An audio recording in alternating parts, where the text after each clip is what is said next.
Hello, hello.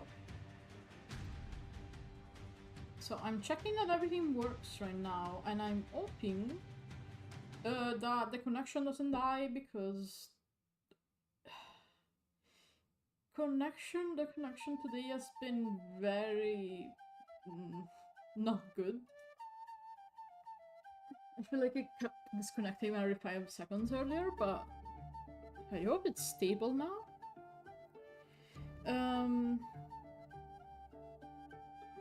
So yeah, we're just continuing the commission at the moment. We're in scale cell. Yeah, hopefully everything works.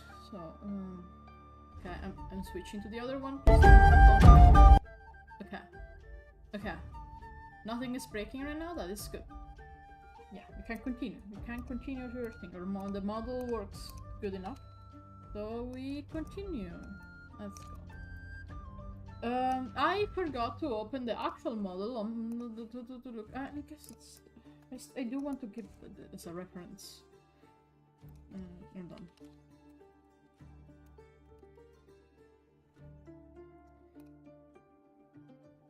I feel like the topical reference has been talked about a lot lately. Even if, okay, I will say that it's not always relevant to the discussion, but in general it's been talked a lot lately. 1 second, let me grab the frog. Let me grab the frog and then I can continue yachting. Dig up.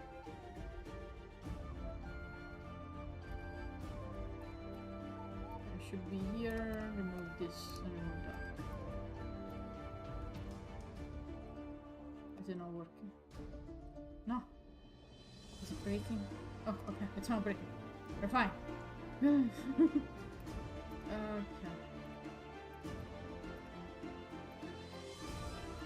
There you. Now we have everything. Okay, alright. And let me put this a little bit closer so I can see all the evil. There you go. There you go. Perfect. I can see what's happening, I can read the chat, and everything is fine. There you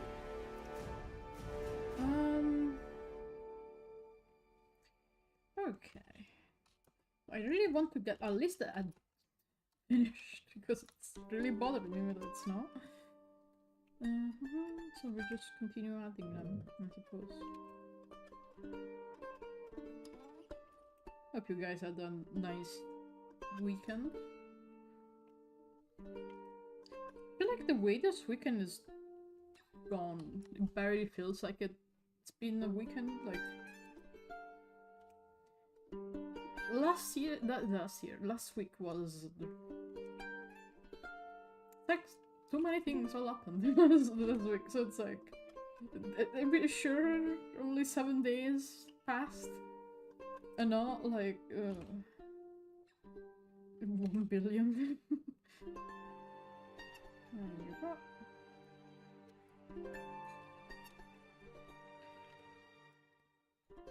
Yeah, but again, I hope you guys had a nice weekend. I do want to finish this. At least one of them. Probably not the colors. The colors are gonna take a long time. Not a long time, but a while. But I want to finish the line art at least for this one.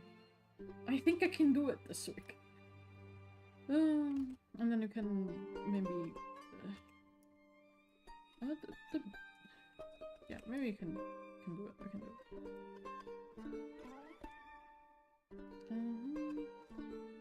I think I will try to work on these off stream as well now because I do want to get it done.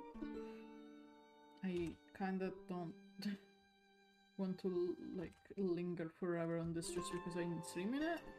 Like I've been like, even before the streams I was working on this after all.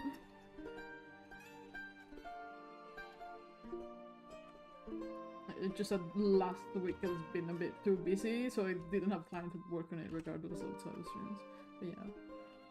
But So, basically what I'm trying to say is we probably have 2 more weeks of streaming. After that, I'm gonna be very surprised if it's not done completely.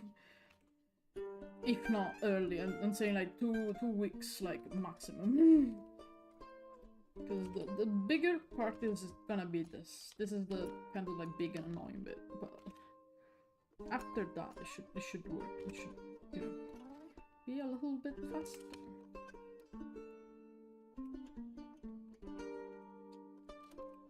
So hopefully we will.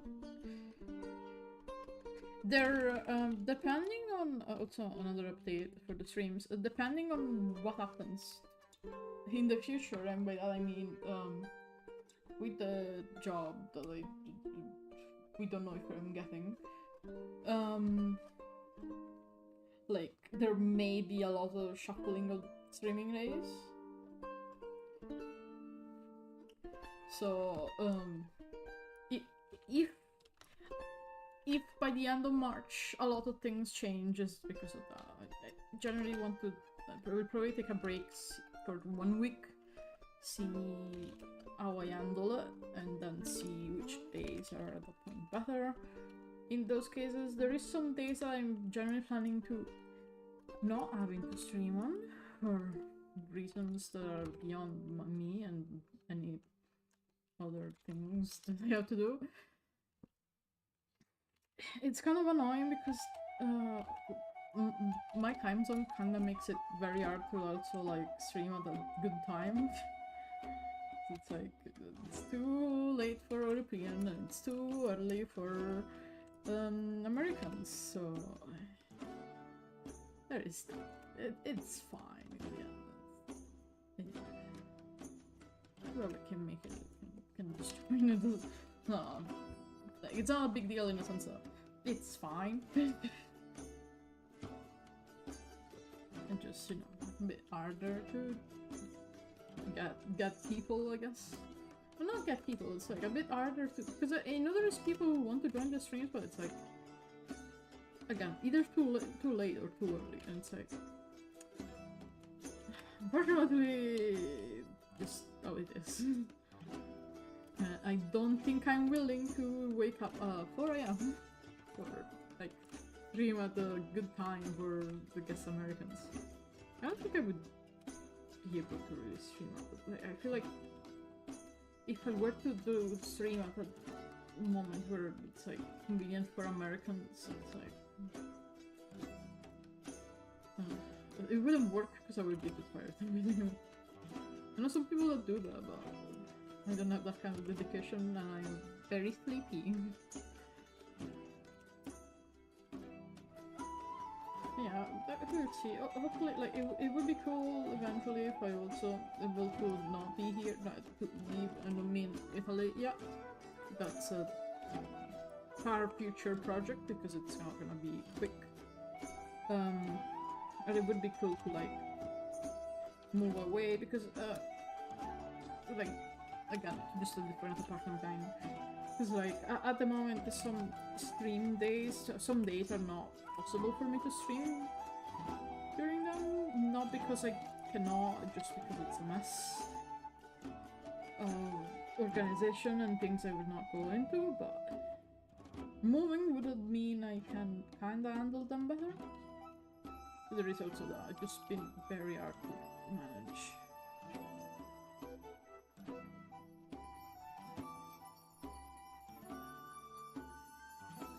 But yeah, we will see how it goes. If it goes anywhere, again, I'm not getting confirmation until the end of the month. And I don't want to be too optimistic, even if I have reasons to be, I guess. I want to temper my expectation in the off chance something goes terribly wrong. But yeah, basically moral of the story, if I switch around streaming days, that's probably one of the main reasons why I do that.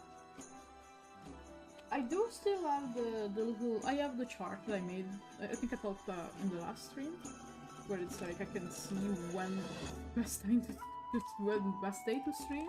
And I can also compare, so it's good that I made it, honestly.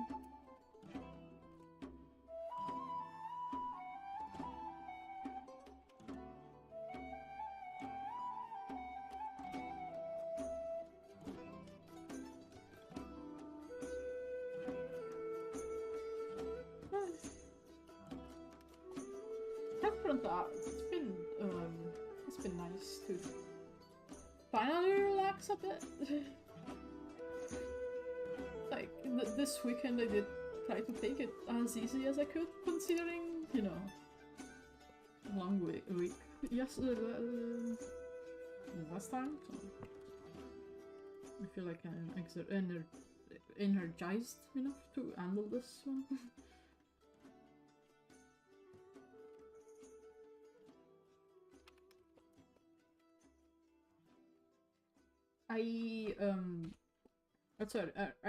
A reminder, I do have a plan for Durandal's birthday. Durandal's birthday, a reminder, is on, is it Friday, I think? Yeah. Hold on, I'm pretty sure it's Friday. Yeah, it is on Friday. Yeah, so basically on Friday we plan for streaming, but it's gonna be a little bit of a different stream, as a reminder. Instead of drawing things for me, it's gonna be on a team, basically. Will be apparent when that happens. It's gonna be a little bit of a sillier stream, I guess. Possibly even shorter, because, yeah, I'm not supposed to be streaming that day, I'm not supposed to be doing that. I'm just, you know, just being silly in the honor of the baby.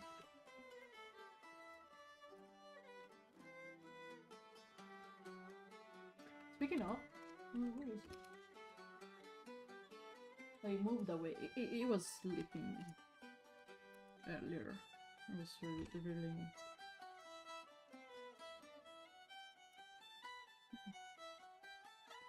It is funny because he's been doing the thing that dogs do when they're like, when you feed them, and then 20 minutes later they're like, "Hey, you forgot to feed me."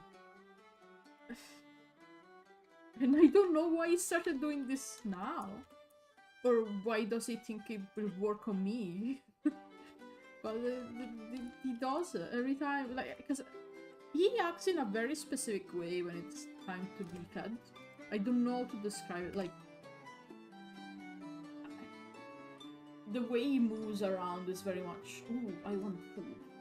That's the best explanation I can give. Like, usually is very much like, reptiles are not like, well, not reptiles, like leopard geckos are not super active during the day, for example. Usually during the day they are asleep, which he does usually, and like they wake up during the evening, and then at night they're like crepuscular, technically speaking, but yeah, they wake up during the evening and stuff. With Durandal, he's usually very active in the middle of the night, specifically, like 3 AM. He's doing his thing. I can hear him. He has waken me up at least once before, so, yeah. It's fine, I don't mind. But, basically what I'm saying is, I can tell when he's, like, not, like, active, and when he's, like, I want food active, you know? Again, I don't know how to describe it to someone who doesn't have a gecko. So, I don't even know if it's a specific gecko thing, or if it's just him being a weirdo and trying to trick me to feed him before he's meant to. But, like, again, another thing is, I do feed him, like, you cannot feed an adult gecko every day. That's bad. It's gonna, like, unless there is some kind of issues for which the gecko was starving and needs to, you know, be fed a lot. It's like leopard geckos, adult geckos are usually fed like every 5 days, every week.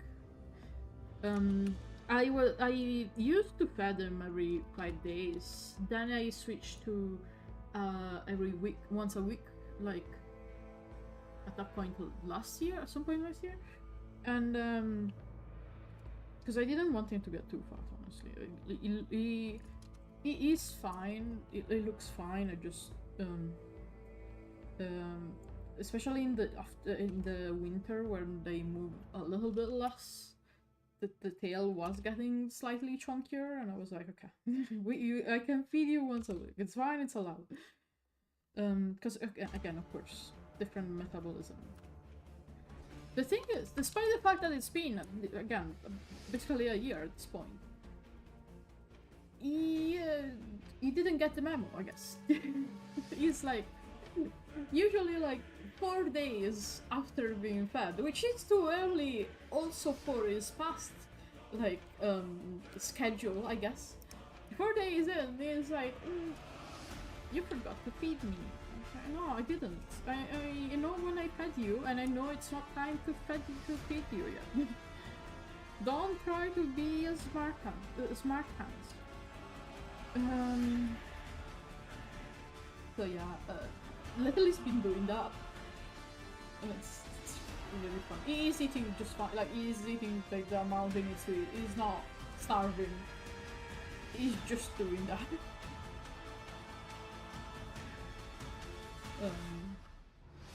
It's literally the same as like when dogs do it, right? Just animal behavior. But you should feed me more. But yeah, it's very funny because the other day he was doing that, and like I opened the tank because I think I was I forgot what I was doing, if I was changing the water or something, whatever. I opened the tank to get something from in there, and he like, how do I describe this? Because it's really cute, but if I describe it, it's not gonna sound realistic. But again, I'm sure anyone with a lizard does probably know what I'm talking about. So when he wants food and he sees me that I am like coming closer to the tank and opening it, his eyes get so big. It's like, you can tell he knows he's about to be fed, and it's like the same kind of eyes he does when he actually sees like a bug or something, and it's like, oh, it's food in my range, wow. So yeah, that sense. And like, I was changing, I don't remember if I was changing the water or whatever, and it just showed that eyes full of wonder, like, oh, I'm getting fed, and it's like, no, it's not. It's not time to be fed. And then I gave it I put a finger nearby, near him, and he started licking him, and then it was really cute. He was very clearly disappointed, if a lizard can be disappointed, that he wasn't getting fed, but it's not time for food, so...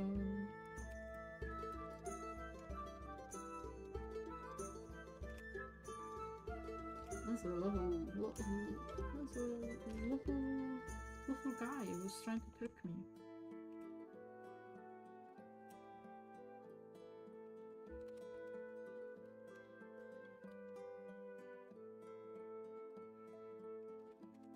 Also, last time I was keeping him, like, that time we were hanging out, actually, because, of course, I don't handle him constantly, because you shouldn't. Like, if you want an animal that is constantly on your arms, or whatever, don't get her after it. But, of course, from time to time I do let him out, and I do, like, let him roam on the desk, and just climb, like, climb on my hands and whatnot. That is fine, like. Usually I do it like once a month, max twice a month. I try to not overdo it. And also, like, I keep it like in a sort of calm environment, of course. So again, the other day I was taking it was on my desk, and first off, he didn't want to, because when I picked him up to like, let him roam, I of course pick him up with my hand, and he didn't want to leave my hand, which is very cute, to be fair, every time he does it, because it's like, oh, I know you're just here for the warmth, but it's cute. So he didn't do. So he did that. Then it was like it was very funny because it's like we were hanging out. I gave him his food, whatever, and then it's like at some point he decided he wanted to climb on me, which is fine. Like I let him climb on my arms. I don't let him climb on my face because I know he's not good at climbing, and he will fall. Also, his little claws are a bit too sharp for my face. Like they're not sharp at all, but like I still don't want those near my face. Anyways, so we were hanging out, and he was like, he decided that he really actually did climb and get on top of my head or something. So I put him, like he was climbing on me. So I grabbed him, and I was like, no, you cannot do that. And I put him back on the desk, and he was angry.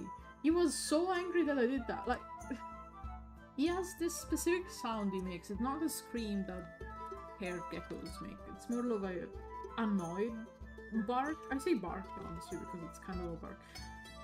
Like, he does that when you do something that he doesn't like. So, like, if you were to handle him, like, if you were to, like, for example, pick him up when he doesn't want to be picked up, he wouldn't make that sound because he doesn't want to be picked up. So I just find it really funny that he was like fine with me picking him up until I was like, no, you cannot climb my head. And he picked it. Then when only then got mad that I was picking him up, and he started doing the bark. And how dare you stop me from climbing my head?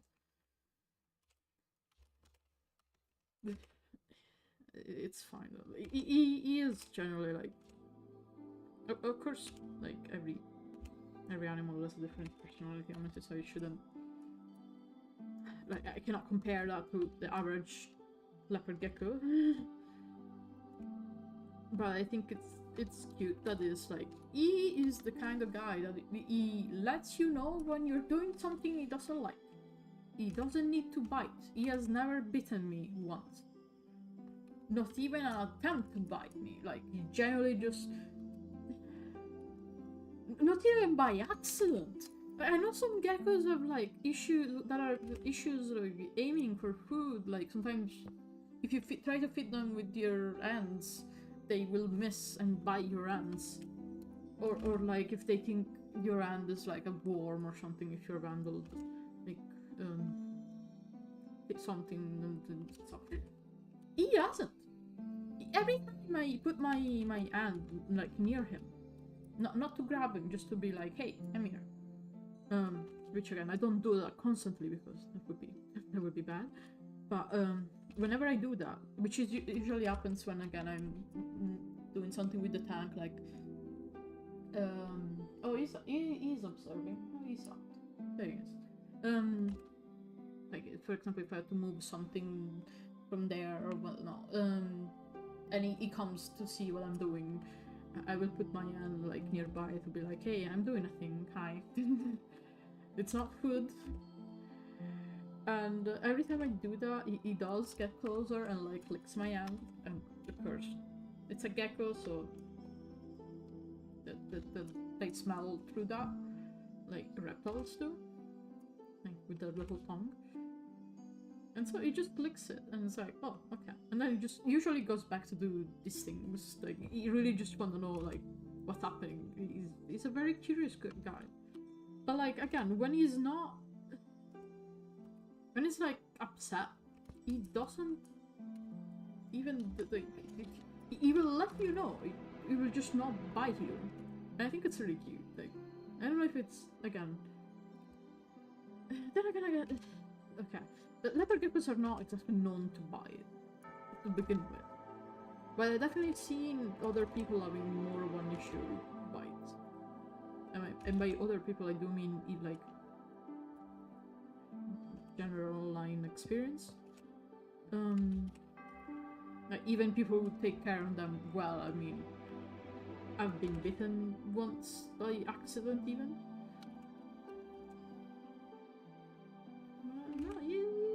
he's a funny guy. He is chill. If you do something you don't like, he will let you know. He will not bite you about it though.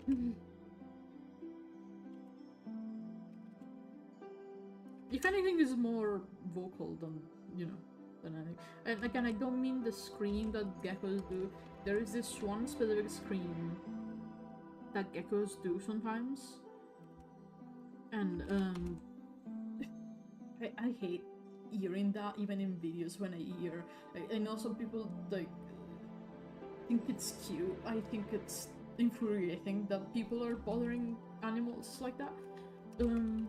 But yeah, there is basically this one very specific sounds that usually geckos, especially babies, make. That's like, basically, I don't know how to, it's like a very high-pitched scream is the best way I can explain it. Because it's like coming from a small animal, of course. But it is kind of a scream, like they're yelling at you to be like, don't come closer to me. So, you know, it's usually not a good sign if you're hearing that. Unless of course it's a baby. With babies it's more normal because they're scared, they're small, whatever. But yeah, still, like, it's not even that specifically, it's a different type of sound.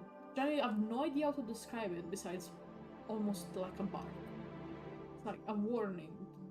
Whatever you're doing, I'm not pleased with it. But like, if you stop doing the thing that is not pleased with, it's fine. It goes back to normal, like nothing happened. It just, sometimes the thing is not pleased with is, don't climb on my head. Which, you know, unfortunately, he doesn't have the power he actually thinks he does, so...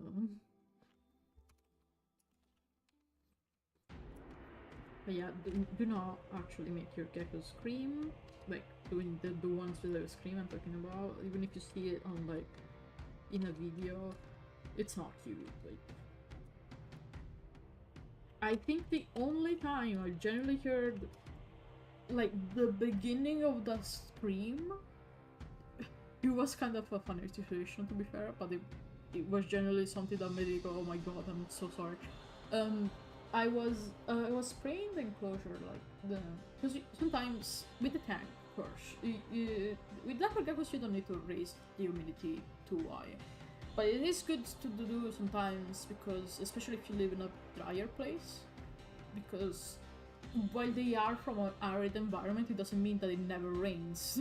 So sometimes a little bit of higher humidity is good.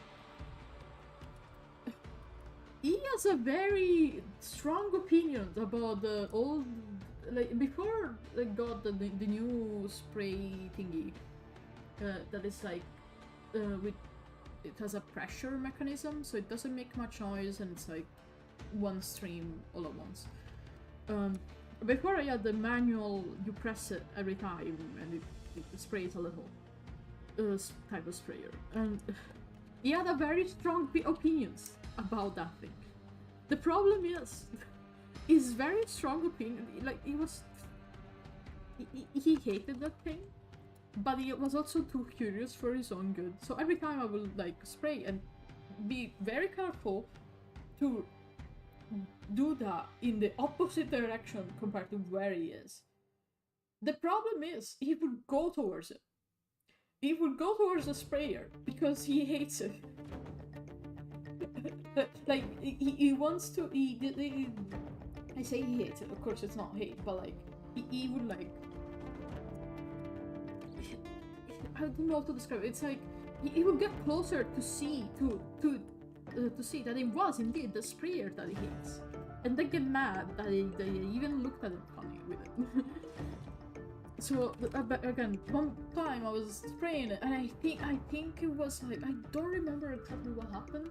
I think it just moved to a different, like, he had this little tunnel that he dug out. It still does, but, you know. So basically he was going through this tunnel, and I think at that point I didn't see him get into the other side of the tunnel. so basically, a little bit of water went to, like, nearby him, and he did scream at that point. And I didn't even do that on purpose, and I felt so goddamn bad. But that was like, that was generally so upsetting. Even if in inside it's such a small thing, like, he literally didn't even scream much. He did like a beginning of a scream because it was like, ew, water on me? That's upsetting. But it was generally so, like, it was just a freak accident, I guess. And he stopped immediately because, yeah, I wasn't, you know, actively bothering him and stuff. It was just, I felt so bad. I was like, oh my god, I'm so sorry. I didn't mean to do that. You just walked in the middle of the things. So yeah, that was very funny, honestly. Like, again, inside it was very funny, but I know there's people who like think that the noise they make when they're distressed is cute, and I think those people should not have reptiles. That's my take on the matter.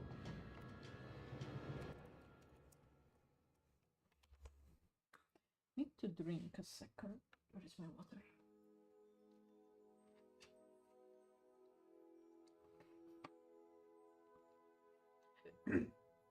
It is interesting though when you think about it, because like, leopard geckos are not super brutal, but some other geckos can be, absolutely.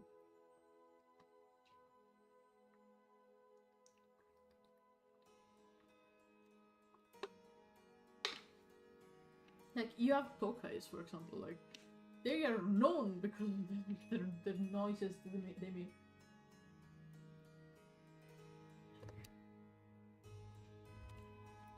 Which is crazy to me, like, I never heard one of them IRL, but I think it, like, I don't know how I would react to one, like, besides being very happy that there is one nearby me, but,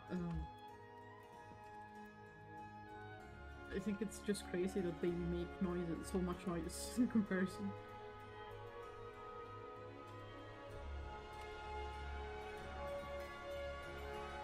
But yeah, again, don't get a reptile if you want to constantly keep them in your lap.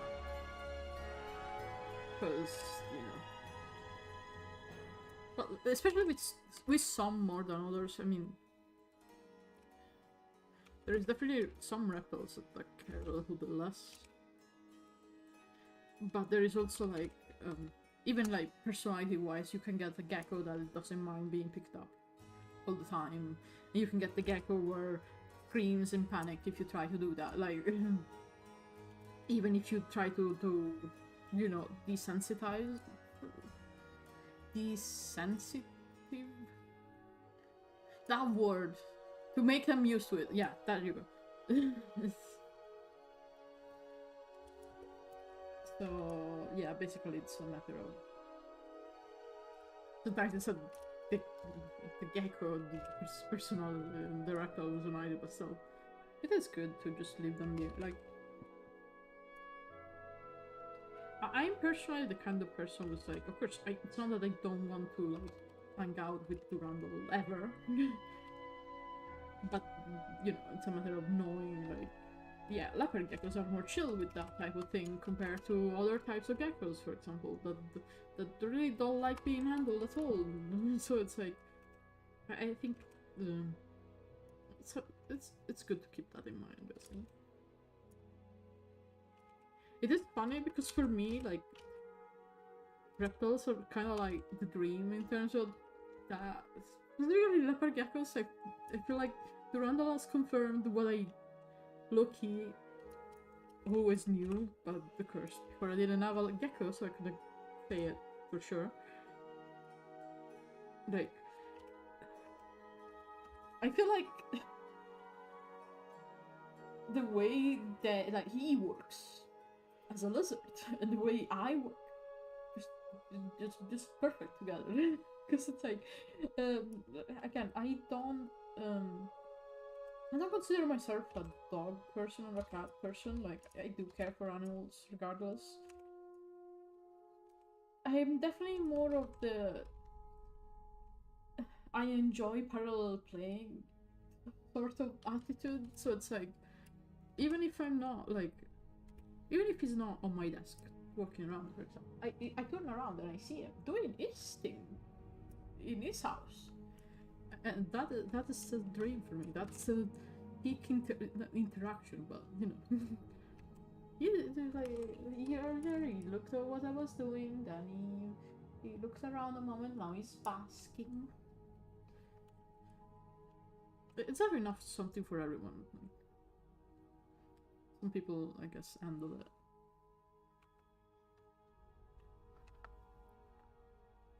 Handle it a little bit. Sorry, there was a thing. Some people do handle it better than others, I guess. Some people are just they just want the dog that never leaves you alone, and that's fine. I don't think I'm that kind of person. Like, even with the family dogs, like, one of them definitely has issues in that sense. Because she's from the shelter after being basically, like, her family basically let her at the shelter before moving away, and it's like, I'm glad they did that, compared to, like, abandoning a dog, that's bad. But you can definitely tell she has had issues with that sort before, because she will stick to one person and never leave them alone. And if the one person is not at home, she will stick to the next person and never leave them alone. Which is an ironically why I cannot stream on the like Wednesdays, because that's when they're usually alone with me during the evening. And I fear that, you know, I mean, it's not a problem in a sense that, you know, it's more I feel like there is more, I need to take care of them also while I'm doing my thing, and I cannot exactly stay out the screen, never move, if there is a dog that wants attention. So yeah. That is, again, and ironically one of the reasons I'm not streaming on Wednesdays, why Wednesdays are kind of like not possible. So yeah, again, some people prefer that type of pet, I guess. And that's fine, nothing wrong with it. Just not entirely my thing. Like, I just want to be able to do my thing and them to do their things, which fair, you can train a dog to do that, but also I like Crackle as well. And they do that without even training, they just do their thing.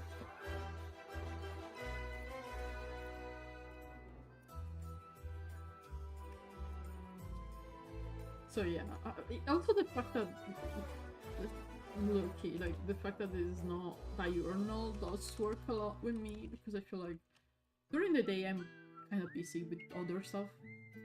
Like, of course, during the day you usually have things to do, but in the evening usually I'm at my desk.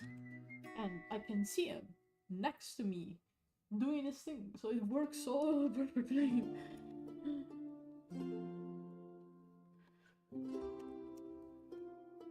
I'm not liking this. I'm gonna change this.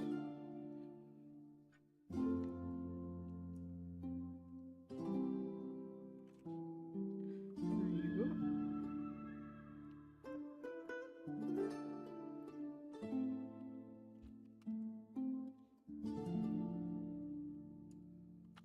I do think, like, when people get a pet, they should consider the lifestyle more, honestly. Like, because, again, like, maybe you really want a dog, but maybe the specific dog you want is not really compatible with what you do on day-to-day basis, and then you end up with a dog that is upset, and you are upset, and no one is happy. So, I think it's good to, you know, check that. which I like with to Randall again. Like, I've been planning to get a gecko since I was like 18. Like, honestly, possibly earlier. A few like I think I'm max 16. That was the I think when I discovered the thing.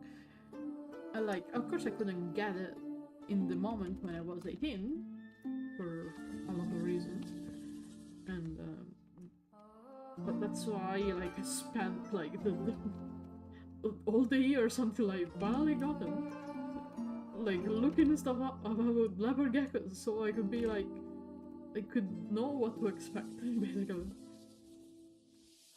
Which, you know, it's important for every animal, especially like one that it's a bit unusual, I would say, compared to, you know, a dog or cat. But also I think some people should do that for dogs and cats also. I have opinion on the matter, unfortunately. It's like, a lot of people get pets, but they shouldn't. That's my opinion. It's a complicated matter, honestly. But yeah, that is to say, basically, like, Durandal just works perfectly with the way I do things, and the way he does things. And it's great, because again, you can just hang out, and it's wonderful. He just moved away. He was basking, and now he's moving away, basically. I don't know where he went. Another cool thing is I do try to be careful with like his setup. The way his tank is set up is that I can see him if he wants to be seen. If he doesn't want to be seen, I cannot see him. Not from the desk at least. I know where he's hiding usually because he's very repetitive with where he hides, but yeah.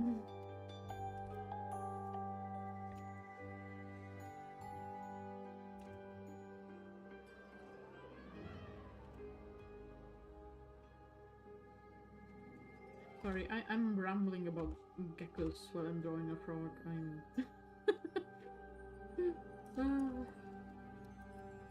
See, I don't think I could possibly have a frog as a pet, personally, just because they...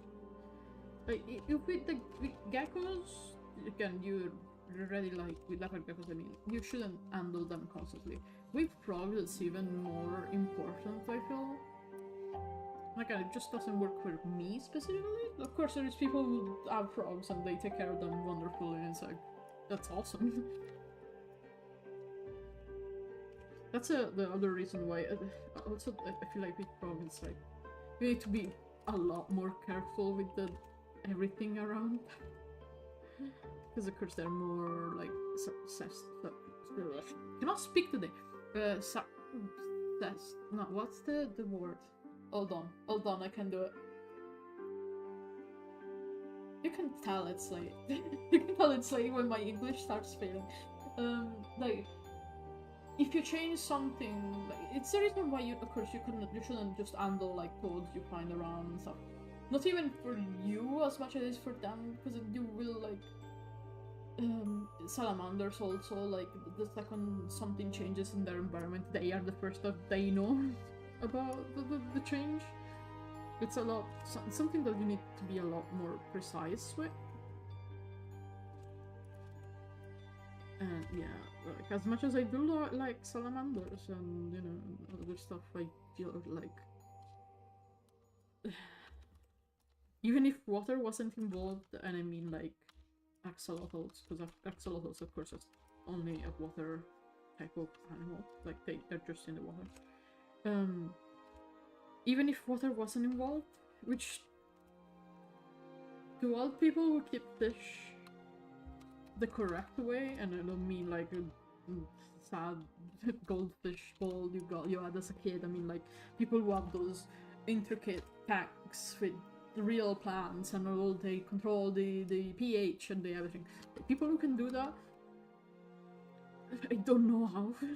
That is impressive to me. Like, I feel like, considering I can even keep like plants alive, I don't think I would want that.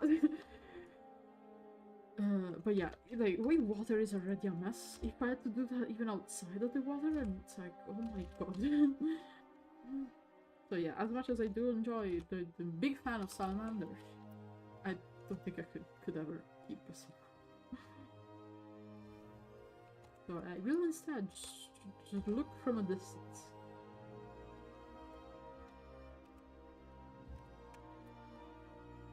There is that one salamander that I always mention. It's like, I think in the latest, some point a few days ago, a few weeks ago, I don't remember, there was that one post on Blue Sky where you could like, one like and one answer to a question, a list of questions. And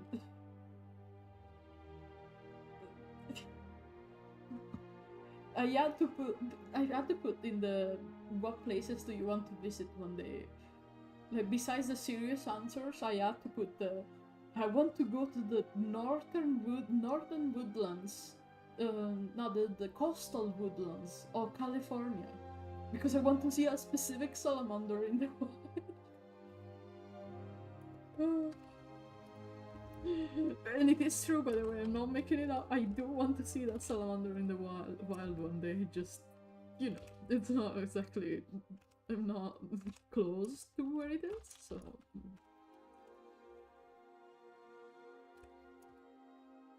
Fun fact about the salamander specifically.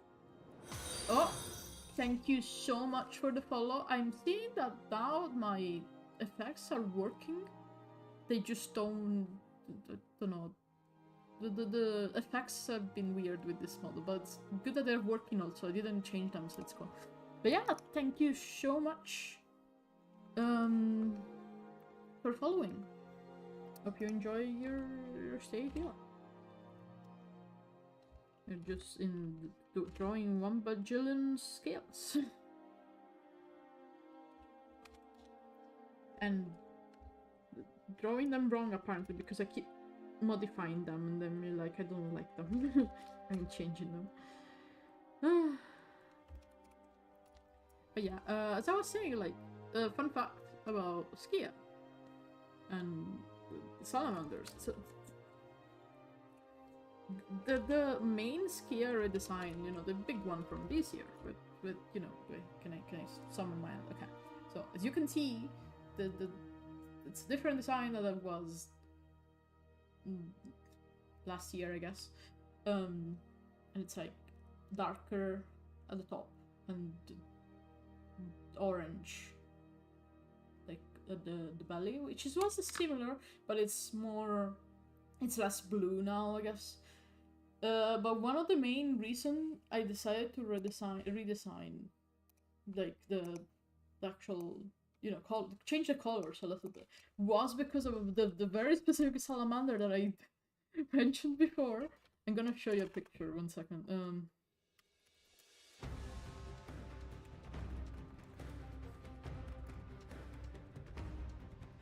It's like, it's called red-bellied newt, and it's again this newt from California, specifically from Northern California, and it looks wonderful. It's like just me as a newt. Look. Wait, let me grab the picture. Are you ready? Are you ready to see the newt?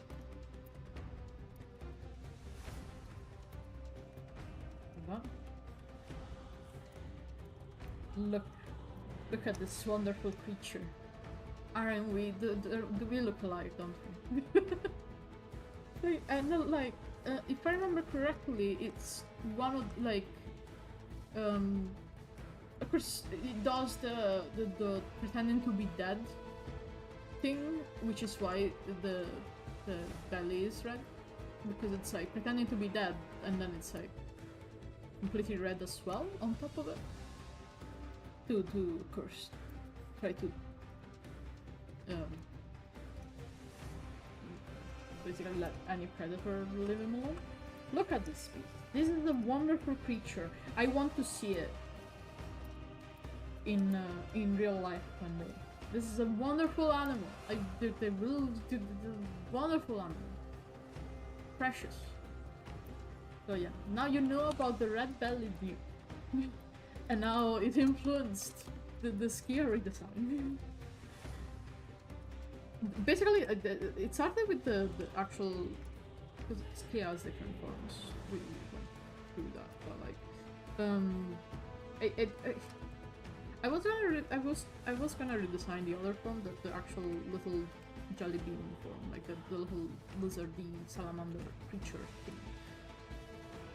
And the design is heavily inspired by, like, again, that Nyanut specifically. I just think it looks it's a really cool animal. Again, I feel like a lot of salamanders, newts, I don't know, they look really cool. It's just that I guess they're not really talked about. Like you hear about axolotls because everyone knows about axolotls. It's like the salamander the people, the average person may know about. And don't get me wrong, axolotls are absolutely adorable. I do see why they're popular. I just think that like other salamanders are very cool.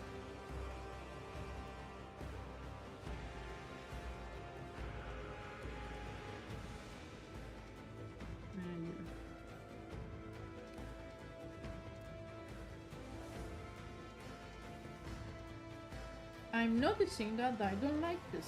No, I don't like that actually. Let me fix the value. Oh no, I see what the problem is. Okay, yes. Okay, no, never mind. I need to keep that and I need to add those.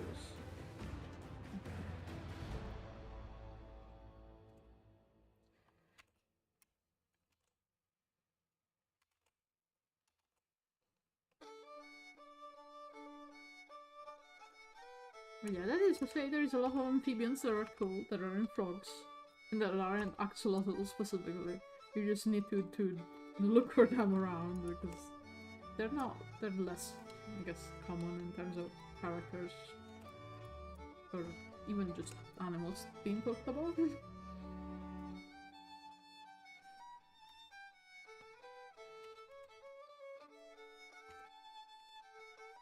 I mean, when you think about it, like when I was drawing like last batch I did of like adoptables. It was literally based on sea slugs because there is so many goddamn sea slugs out there, and not only there is so many out there, it's also like they are they're very cool animals. Like they have very bright colors. They look ridiculous sometimes, and it's cool. Like.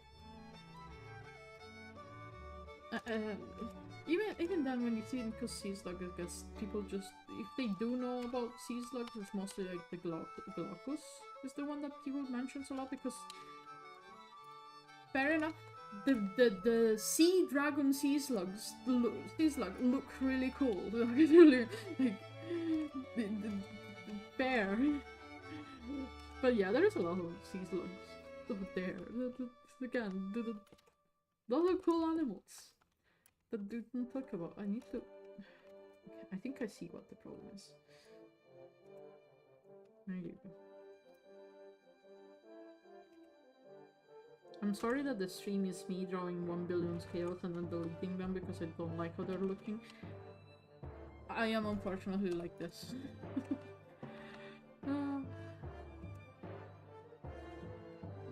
Let's see if this is gonna work.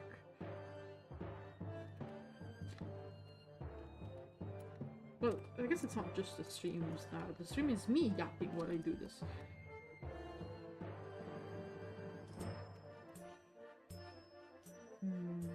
Okay. I think the problem is that I'm not... Okay, I think I see what the problem is. The problem is... Let me go on the other layer. So the problem is that... I guess the middle of this bit is like here. So I should draw the scale. Okay, maybe.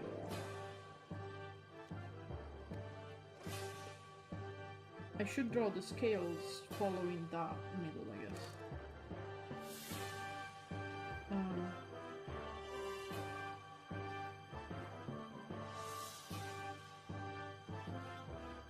So there's why it is gonna be like a lot of them here. So let's see.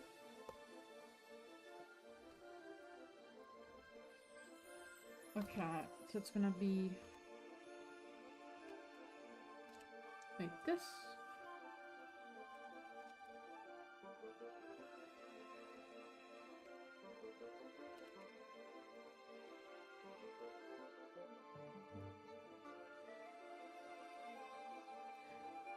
Also, quick, I guess not announcement, but just letting you guys know that the overlay is still work in progress. So don't worry, it looks a bit empty. I guess it's fine. It's a work in progress. Again, I need to. This is just a temporary one that I have.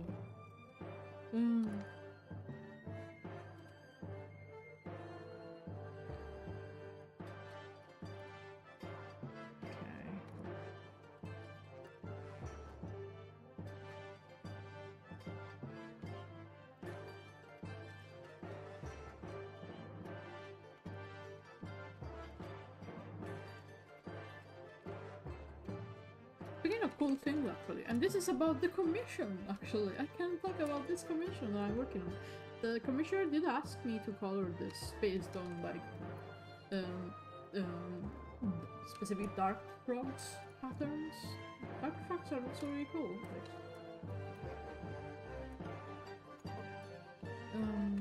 One fun fact about dark frogs that not many people know about.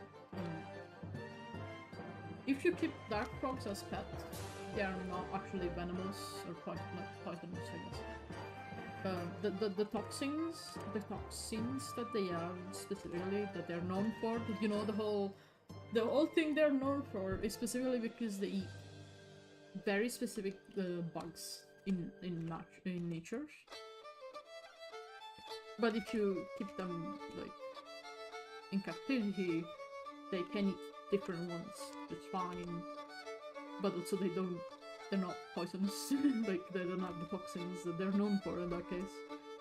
It is a bit funny because whenever you see someone who actually keeps them like as pets, well, if you want to call it pet, see, okay, with dark frogs, I fear that it's a bit of one of those types of animals where I struggle to call it pet because you do not really interact with it. It's just you look at the frogs in their place and they do their thing, but you cannot really handle them. But yeah, it's not that you cannot handle them because they're toxic. Because of their toxic thing. Like they're not toxic in captivity. Just again, very funny that whenever you see someone, it's like the comment section is like, but they're toxic. How do you do that? It's like, no, they're not. They only are if they eat the specific things that are like around their normal habitat. But they don't have to eat those to survive specifically, so.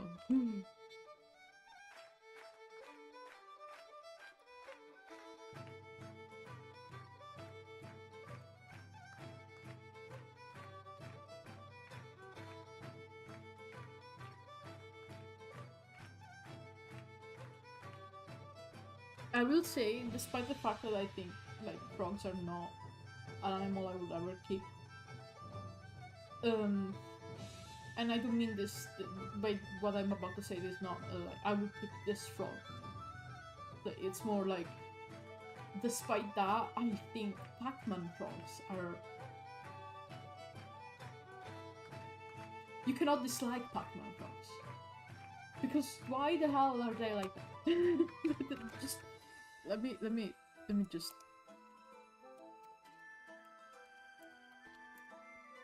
It's like the Pac-Man frogs are usually like very large and it's really cute. But that's a potato. That's a potato. You're keeping a pet potato that can eat a rat. It's like there is like even bigger ones besides Pac-Man frogs. I forgot. Is this an Anubis form, Skia? It's not. It's my usual ones. It's just also hi. Hello. Welcome to the stream. No, it's still the dragon ones, it's just that the perspective doesn't show the snout too well, but yeah, no. It's just the usual dragon ones, and... Well, I guess the upright ears are just, you know... They're normally there regardless. I do get asked... ever since I feel like the ears made it feels like Anubis. Could be just me. No, there is some other people that said that before, that looks a little like a Doberman, but it's really not. Like, it's not meant to be that, basically. Fun fact that I can give about upright ears on dragon designs. If you look at like the majority of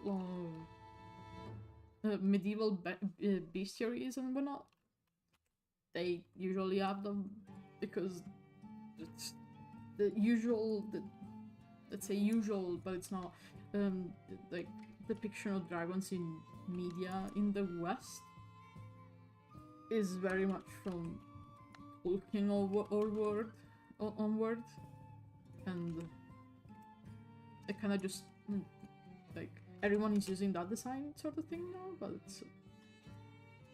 it's not even a medieval thing to have like dragons with like the side ears. They again, if you look at the olden paintings, it's like they're either upright or just they don't have it. That's the great majority of dragons in bestiary depictions, which honestly I suggest anyone go look for them, because bestiary depictions of animals are just fantastic in my opinion.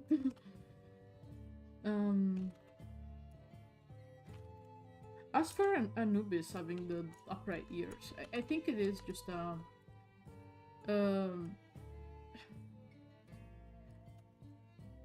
I mean, it's supposed to be a jackal, so it's like, I guess canines do tend to have upright ears, so including jackals. So again, just that. Very fair. Just look at Monster Hunter. Yeah, I do love that Monster Hunter does a lot of I guess unconventional monster design, unconventional by standards of dragons in media. I feel like the way Monster Hunter does it's very funny, because usually when you see like the stereotypical medieval dragon, not medieval, the stereotypical like European dragon from media, in Monster Hunter, then it means something has gone terribly wrong. Because although the more generic dragons are usually very powerful in lore, and it's very funny. Like, this guy is generic, oh no. There is, for example, Fatalis coming to mind. There is... Fatalis is the big one, but I mean, even Safijiva is less powerful, I guess, but it's still like a big deal.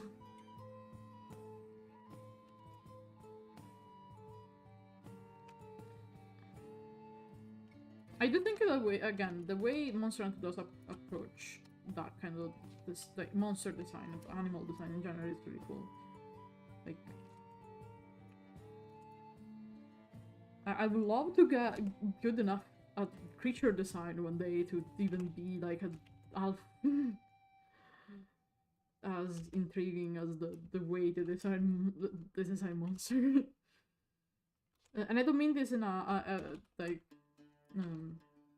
putting myself down way. I do genuinely think they're really good at what they're doing.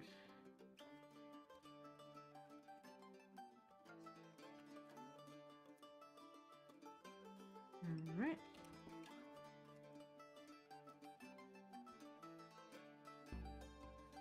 Like, it takes a lot of knowledge also for getting that good, because it's not just, okay, you take one animal and you make it fancy. It's like, a lot of the, if you look at Monster Hunter like concept art, a lot they do reference specific animals and they have their own spin on it, and even like, again, less common animals.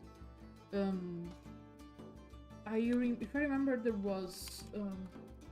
there there is a concept art of Xenojiva, pretty sure, based on the Glaucus I mentioned before. And there is that, and also there is the what's it called? The Monster Hunter Rise elders, the snake, the serpents. Pretty sure in one of their concept art they were based on what's it called? Not sea slug, the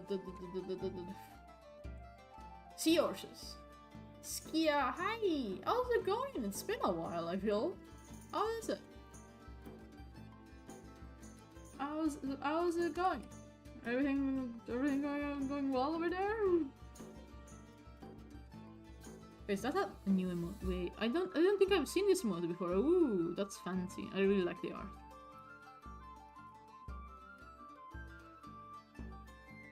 Yeah, welcome to the stream. We are just drawing some critters. This is for a commission. This is a frog.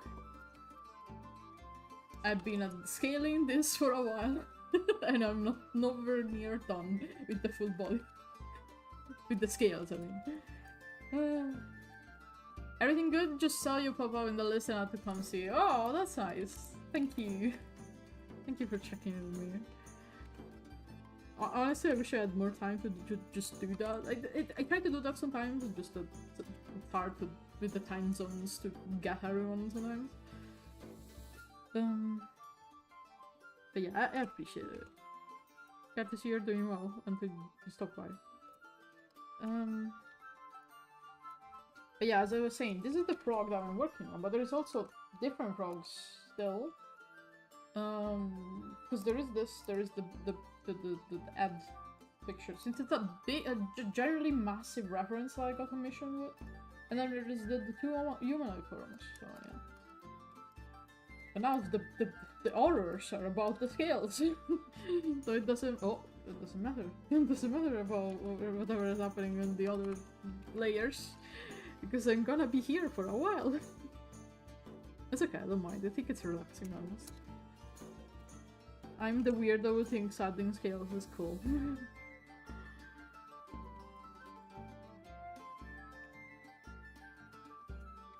Speaking of frogs and speaking of Monster Hunter designs, there you go. The Monster Hunter frog. One of them at least.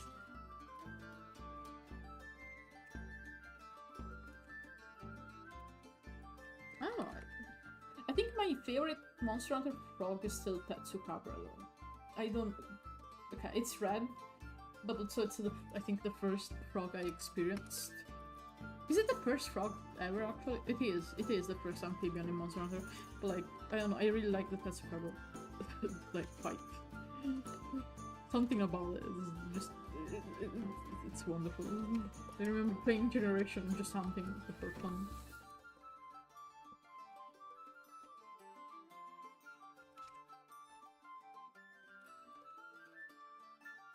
My first encounter with a frog in Monon.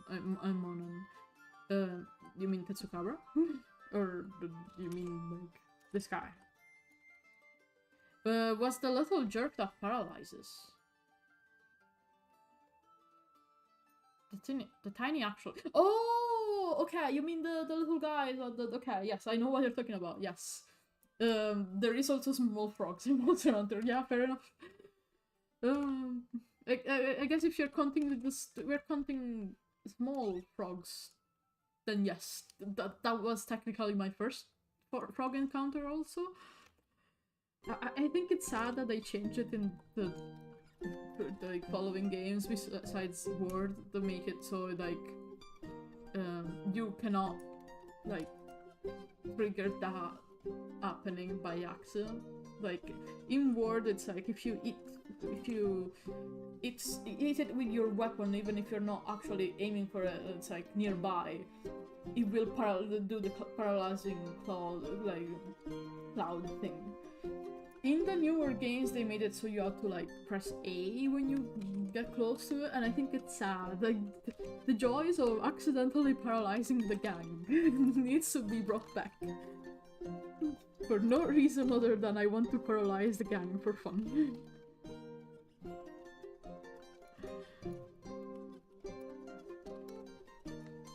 when you accidentally hit there is a sleeping one as well, and when you accidentally like hit it with the weapon, so the monster falls asleep, but you also fall asleep, and then it's like 5 awkward minutes where everyone is sleeping, the frog is just there, and then he leaves, and then it just okay. Well, I guess you're all asleep now, and then you have to wait to wake up, and then maybe the hunt can continue. The small joys of that happening, you know, like, it's funny to me.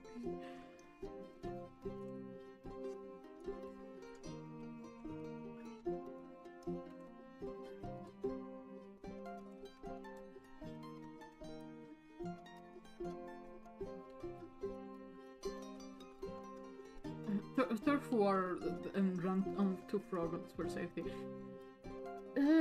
Yeah. Again, unless you accidentally kick the frog during the whole ordeal, and then it's like it backfires terribly. But yeah, that's usually the strategy.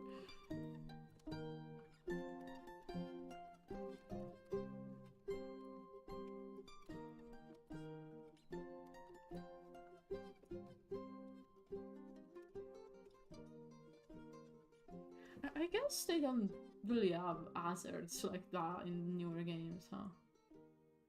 Because thinking like in Words, I guess they have that, but they also like I don't know if I remember it wrong, but when you like eat those big rocks, I remember when there was those big rocks that you could like make it fall on the monsters. I remember if you were too close to that, you will have like 5 minutes of like the ground needing to stabilize if you were close. I think it would be too destructive. Imagine me mounted and getting near one. I mean, yeah, too many of them would be too destructive. I still think at least the frogs should be back to be like for it to be possible to be accidentally like hit by a random attack on the monster. Just because I think it's funny. but yeah, overall I see why that's not a thing.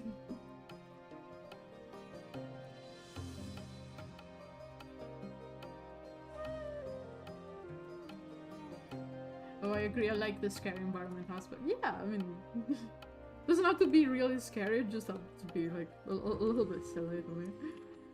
And I think accidentally like kicking the sleep frog and then being stuck there with the monster for like a few seconds is funny. It's silly.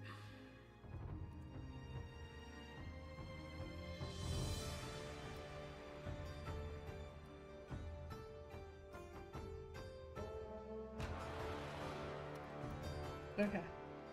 Yeah, I don't like this, but it can be fixed a little bit. There you go. Yeah.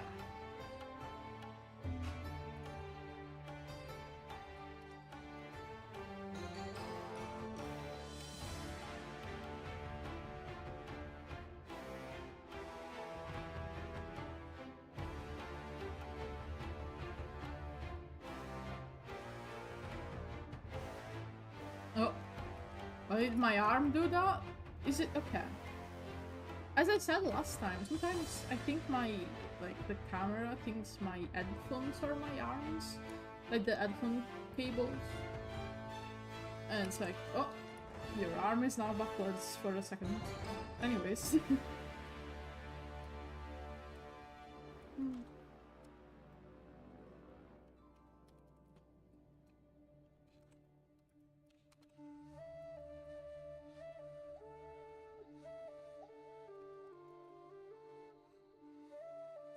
Okay. Just looking what another... Kinda want to move doing the scale from that area. I want to draw the scales for another area just so I don't get bored and just doing the same bit too much.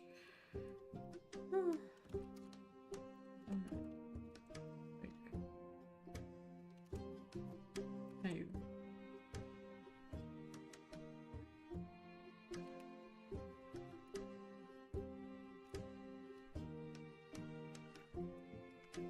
come on, stop that.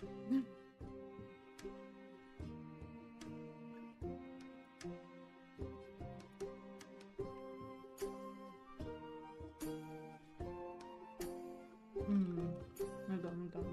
Need to fix. I definitely want to. I'm trying to figure out how I'm drawing the scale flow, I guess, if you want to call it that. Okay, it's less visible there. It's gonna be like here, kind of like that. Okay, let's try that.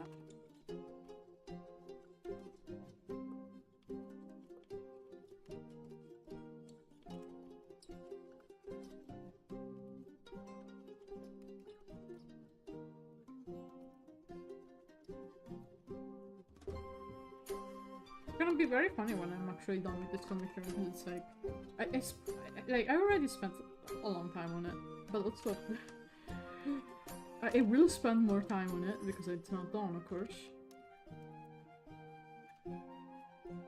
So I feel like when it's done, I'm gonna feel empty.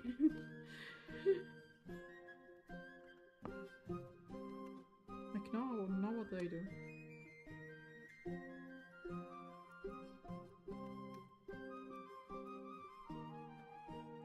Kinda off joking, because to avoid not knowing what to do when I'm done with one art, usually I write down any idea I get when I am doing those, so I can, you know, have something to do when I'm done and not feel completely lost. I don't know how many of those ideas are gonna be per stream though.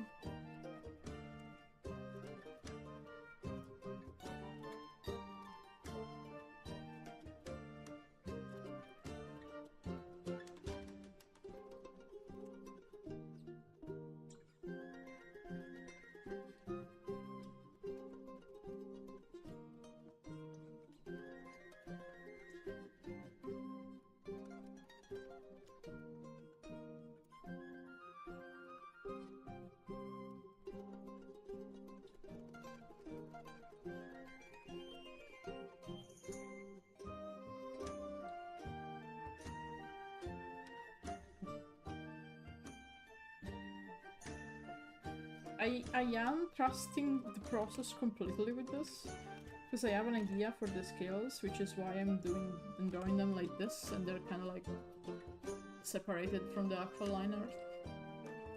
I hope it will look good in the end, but I trust the process moment. I don't actually know if they will.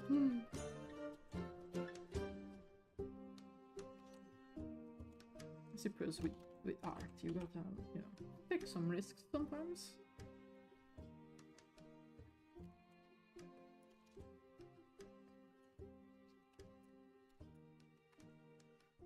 One second, let me check a thing.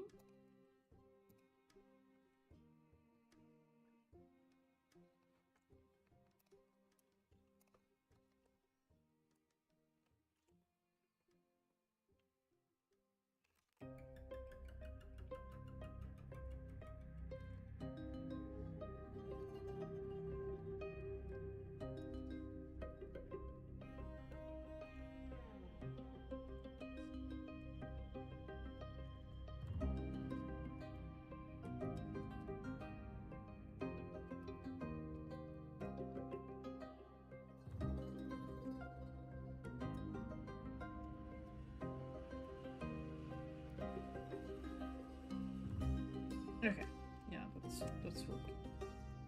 No. What time is it? Okay, I'm still here, I'm just stretching for a second. This is speaking 1 hour now, and it's good to stretch when you're drawing a lot.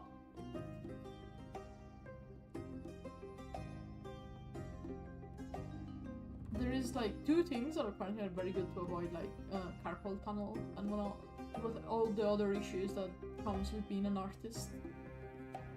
and by doing anything that requires you to stay just sitting down, just shrimping, and that is stretching a lot and weightlifting. So I never had the carpal tunnel note, so it's good. Love the overall weight on this big boy. Yeah, I mean, like, this is this is a Chotacabra, which is the new frog from Monster Hunter. It's like from Wilds. It is a large guy. That's a large frog. Okay. Let me see if I can find the image on the actual guy. Like, this is the oh god, why is it so small? Can I have a picture of the thing that isn't like 2 pixels tall? Please? Oh my god, okay. Does the wiki have? No, that's the wiki that does the weird ones. Oh.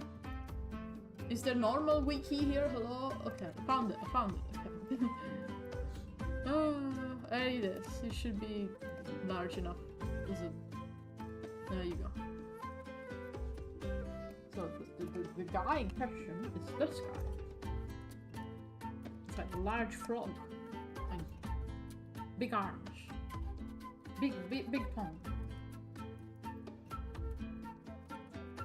And somehow the funniest thing about this frog is that when the like Wilds was releasing, they of course, as per usual, they show the weapon like teasers and stuff, and like 90% of the teasers had someone beating up this guy.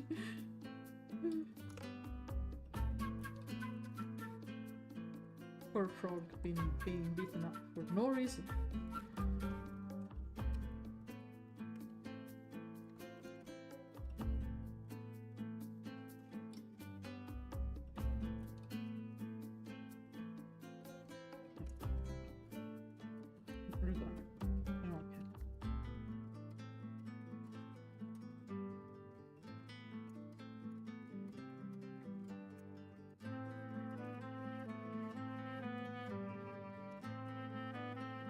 And ironically, I do think that being beaten up constantly like helped to make this thing very recognizable. I feel like it's kind of like Great Juggers, you know, like it's the first monster you fight, so to speak, in Wilds. Well, not really the first, but yeah. So it's like you know, like that's the guy that you punch first thing when you.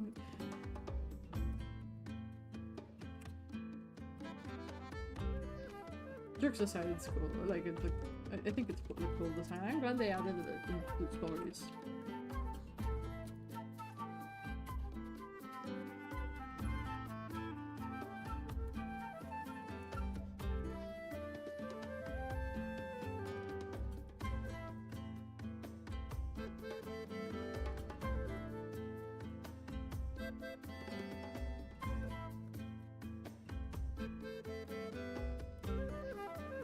You.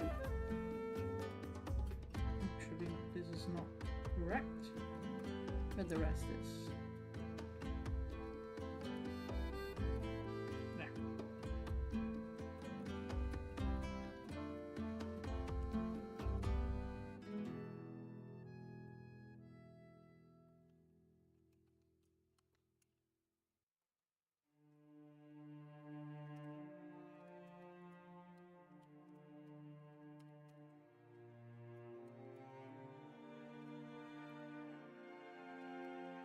But yeah, as I was saying earlier, I think it's very good that if you're an artist or if you're at the desk a lot, again, do remember to take stretch breaks. And do remember to do a little bit of exercise. It generally helps.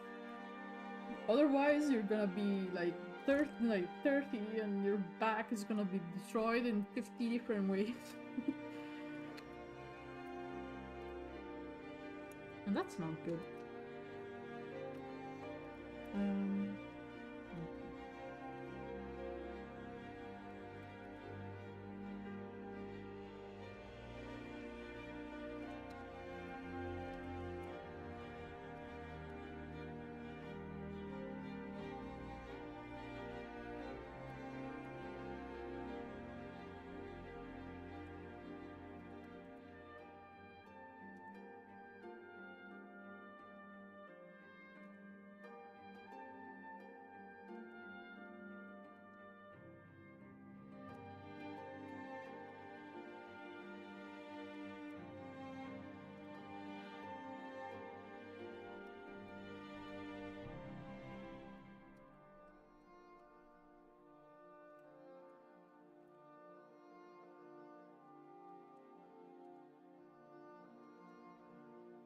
No, weightlifting. I also, since I mentioned it with the stretching as well. I have unironically gotten really into working out lately. I don't know why it got me so much. My partner has said that my OCD has switched from, you know, being a problem to, oh, you're just working out. you're just really into working out, I guess. Which, to be fair, it's good. I would rather that was the you know, the focus of that. But it is very funny because I've gotten really into it, which is crazy because I don't think I've ever been into working out all my life. But now that I am doing it, it's like, whoa, this is awesome.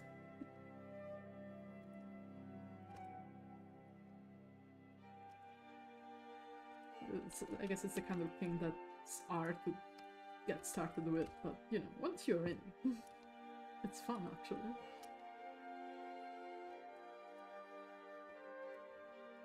And again, of course, with me, I would rather get a little bit of, like, if I had to have OCD about something, I would rather it was something that's good for my health.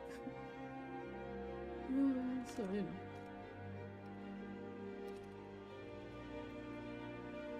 Instead of, you know, other things that do kind of get weird about.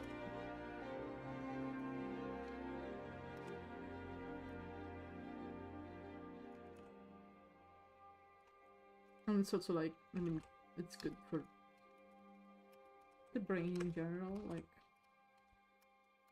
as stupid as it sounds to say this, because I feel like a lot of people say it, but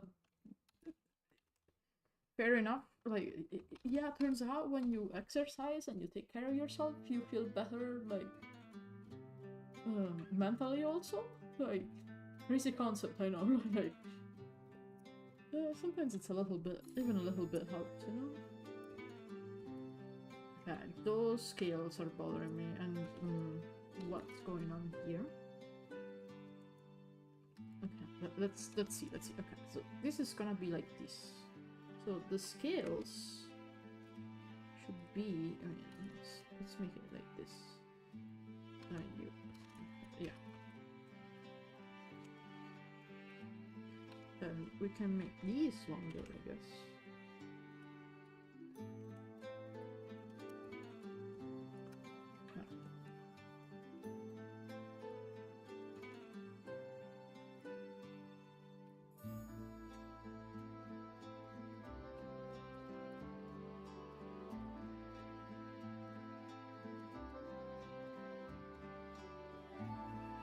There you go.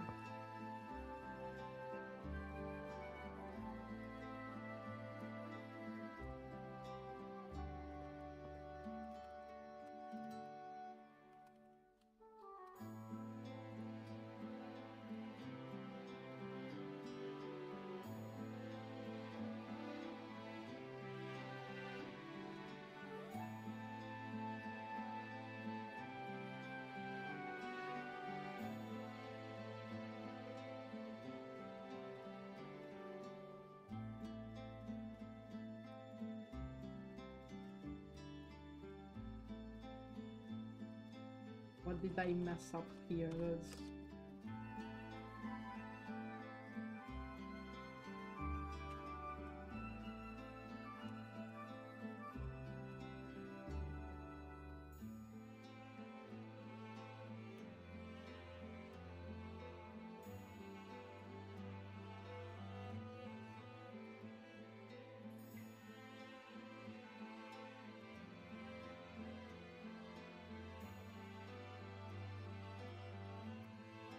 There you go.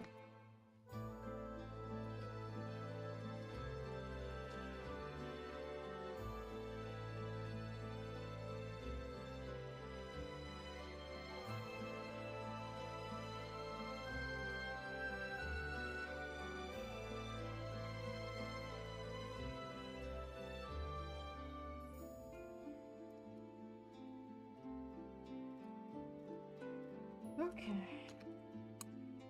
gonna grab some more water 1 second.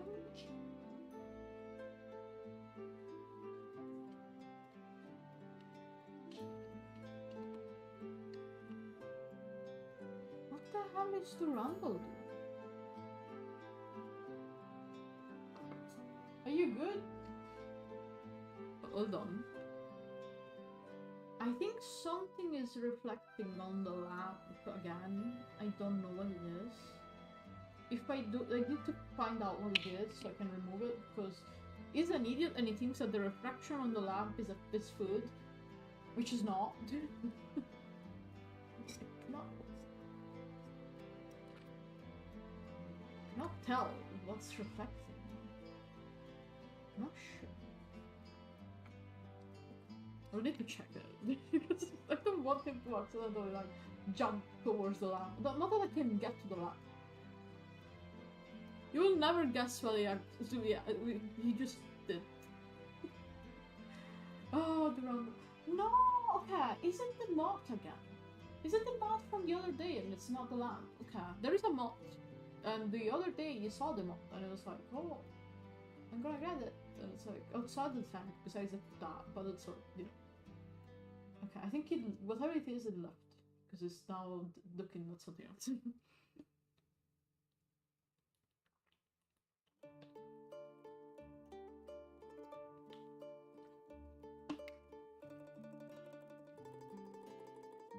Can't believe he jumped towards the lamp.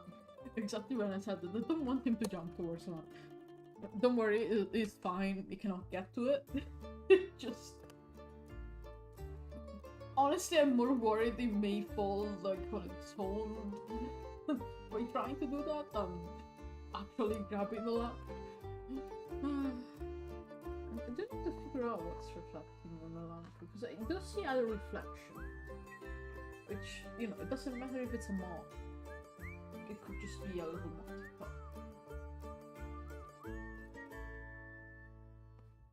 If it is a reflection, I do want to get rid of, because I don't want to accidentally rage bait the guy. Because something is reflecting from my desk.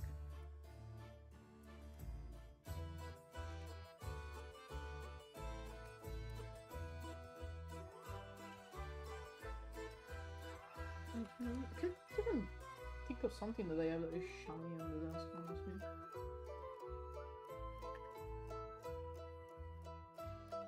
Oh, I think... Hold on, okay. My model is gonna look weird for a moment because I'm trying to see if there is something that I can...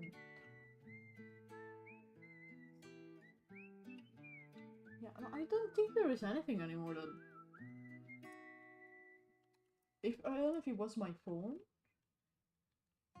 Maybe, I don't know.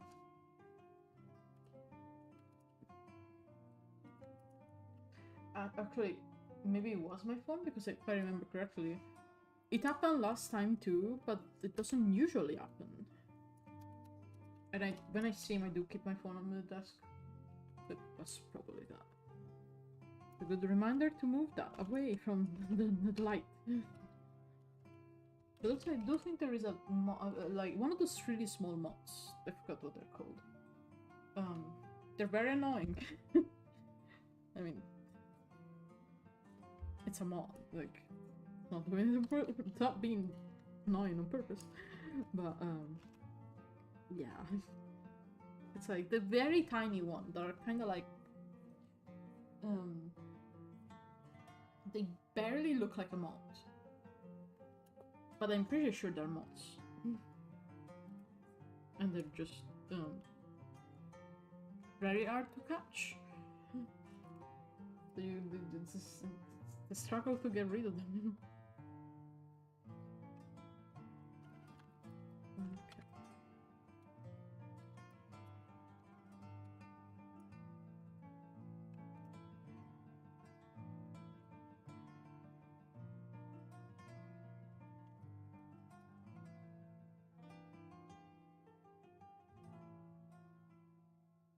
I'm pretty sure those mods are also like, because I well, not because of Durandal specifically, but because Durandal's food like course, if you leave, like, even if you change any like fruits and vegetable, but mostly vegetables that you leave with the bugs, you may still get some of those little moths sometimes. I'm pretty sure they're from there, at least. Every time I see them, they're near there.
Alright.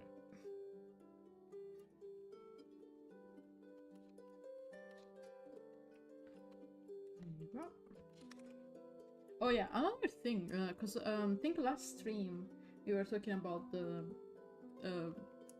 fact that, you know, this week I'm gonna draw like both times, and most likely next week also. But after that, I do want to like go back to alternating one time stream and one time art, and one time games and one time art, and I don't know when that will happen. I figured out I did say that, but like the problem is with the will they hire me question mark thing, that I'm kind of waiting for that to happen. Because if they don't hire me, of course I can just start and don't worry about it. But like, if they do, then I need to like check the days and availability when it's more convenient to stream. It makes no sense for me to be like, I will stream games on Tuesday and art on Saturday, and then it's like. And then like 2 streams in, and I'm like, actually I need to change everything completely, you know? So I am waiting for that. So it's probably gonna be Wednesday, end of May? The end of May is when they're gonna, okay. So probably, okay, not this week. Not next week. Most likely the week after that, I will know something about regards to that situation. And maybe again, organize myself for those kind of streams. Aside from that, I did decide on this the game. I'm not telling until it's time. Secret. It is a secret. That said, honestly, last stream I feel like it could be possible to put 2 and 2 together if you know what games I'm into and what games I want to play, what games I mentioned wanting to play, and you see what I said when the topic came up. Which I know it's not exactly like you need to understand the lore, the deep Skia lore to figure out, but you know. If you do, congratulations. If you don't, it's fine. You will see. But what matters is it is a secret for now. So yeah.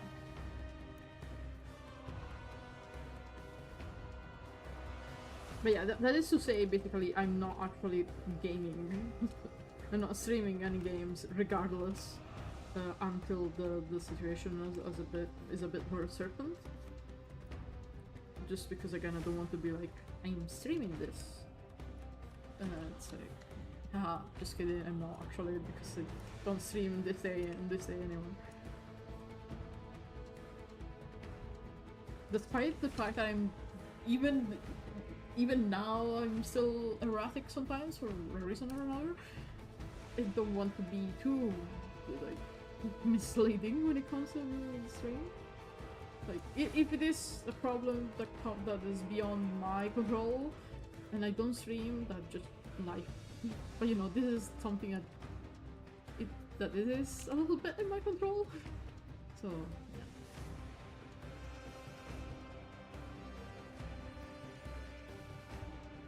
yeah. I am excited though.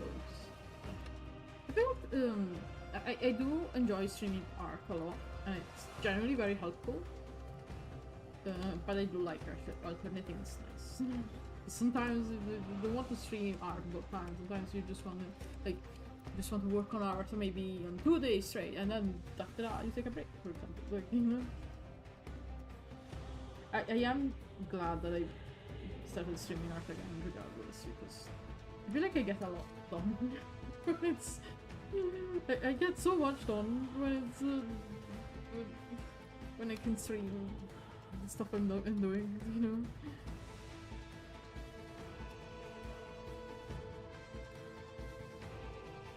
Like at this point, like I stream for me first and foremost. I can be like, okay, I'm spending 2 hours and I'm finishing the art or just doing a lot.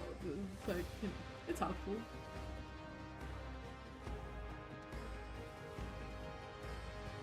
And I think sometimes it's good. Like sometimes it's good to stream in a way that helps you. Like, okay, this is gonna sound bad if I say it like that, but I mean, like, you should stream for yourself also, you know? For me, like, the main reason I even started streaming was generally like, okay, I want to be able to focus. Like, I want to, again, sit down and be like, okay, I'm focusing on this for 2 hours on this art. So again, it's very helpful with that kind of thing. And of course, like, there is people who are curious about art and all it's made, so why not streaming that? There needs to be a balance, you know. You don't have to be like streaming but also ignoring everyone, but you also need to do your thing for yourself also. And for me, it just works like that. Like with games specifically, I do want to change a bit my approach. In a similar way that I started doing that with Wilds, and that is, I'm playing through a game and I will finish it. I'm not leaving it like since I feel like I'm streaming like more hours. Like in the past, I struggled to even hit 2 hours for stream. Now 2 hours is the minimum with the fields. So yeah, basically, I feel like now that I'm streaming for a bit longer, with games, I do want to focus on finishing them, getting to the end of them. So that's also why the stream games I'm thinking of are games that are in my library and have been in my library, and I want to see what they're about, or want to get to the end of them. Or maybe that I have that I didn't finish them.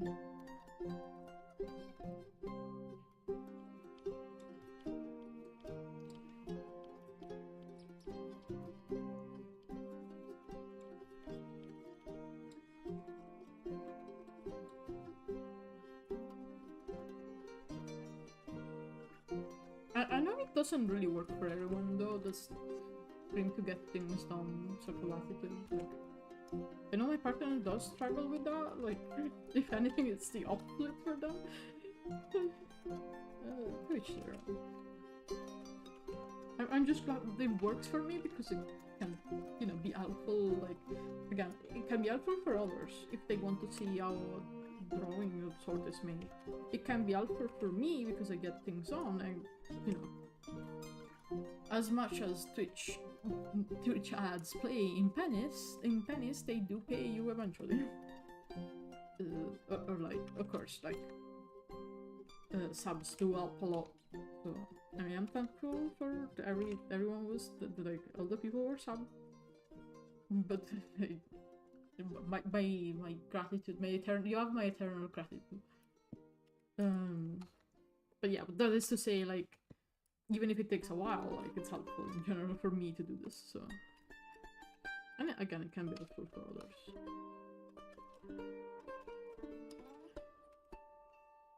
When I really got into art, as a teen, a very young teen, honestly, and I got into art more seriously, I didn't really have a lot of,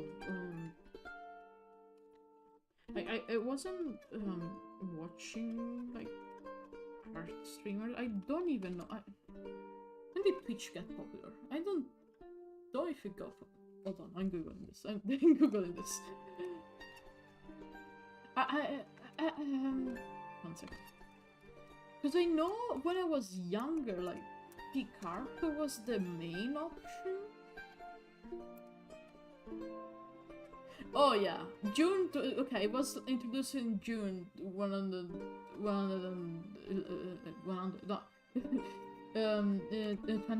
So yeah, it was before I actually.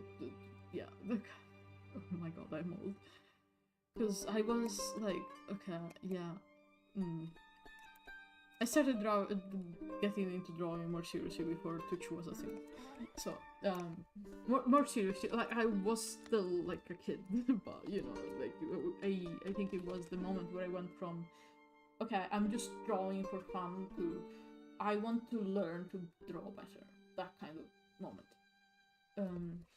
Yeah, again, I remember a lot of people were using Picarto for that kind of art stream things, but I kinda hated it.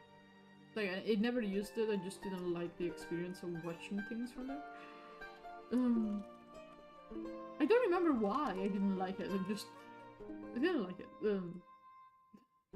I know nowadays it's like fine, it's less used than Twitch, but it's still used. But yeah, I don't think Twitch even had like, I'm pretty sure the art section of Twitch, like, was added later. So, you know, and like, so basically what I'm saying is I didn't have like streams that showed how the art process goes. So when I was like starting out, I was mostly watching like, I think like speed paints, it was on YouTube, to understand how someone gets to some place in terms of the drawing it. Of course, the problem with speed paints is that unless they have like, they explain what they're doing, they're kind of like quick. They're meant to be speed paint. They're not exactly meant to be slow paints. Which, to be fair, makes sense. But yeah, the problem was really understanding how that was happening. I think at some point, I saw someone that was like, that was posting speed paint that I was watching, and they, I'm pretty sure, posted like a video that was a speed paint, but it was a slightly slower one, where you could really understand how they were doing things. And I remember thinking that was the coolest thing ever. So, yeah, again, I don't know who's watching me with the intention of learning to draw. I don't know what I'm doing, I'm sorry. But, besides that, I think it's good to, again, even if you don't draw, like, see how things are made, it's good knowledge to have in general, like, how long does this piece of art take? Because clearly it's not just, you know, it takes a while, and there's certain techniques that people can use and whatnot. It's good, in my opinion. It's a good way. So I think it's really cool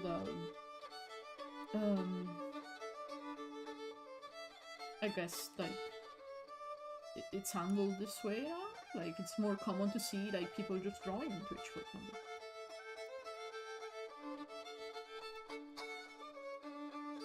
Again, I'm not, like, the perfect person for this. I have a lot to learn myself still. But yeah. If one person can come out of one of my streams and go, wow, I understand the art a little bit better, that's cool on its own, you know? Even if I am just drawing because I need to get things on and I'm struggling to focus, so I'm just streaming, it's good.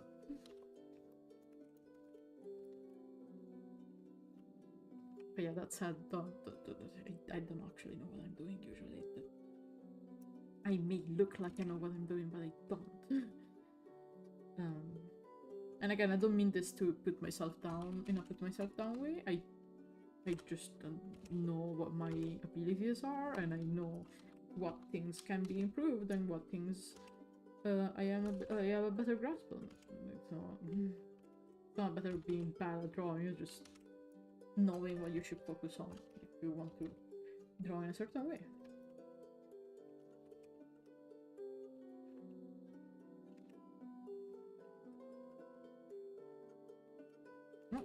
It's interesting overall as a topic, to be fair. Because I feel like it's not a question that someone starting to draw really asks, but it is something that someone that's a bit more familiar with it always does. It's like, what do you want from this? Which is, of course, it doesn't apply for a commission in this case, because it's not about what I want, it's about what the commissioner wants. That's a different case, but I do feel like a lot of the time when I'm drawing for myself, I mean, it's like, okay, I'm drawing this thing, and I'm drawing this thing in this way. But why? Which is insane to say like that, but it's a matter of, again, understanding what do you want to do with your art. And I don't mean with career purposes. It's like, if I draw a fish, there's one of the different ways to draw a fish. It could be a stylized fish, it could be a realistic fish, it could be like a specific styled fish. Why, so the question of why would I draw a fish in a specific style is like,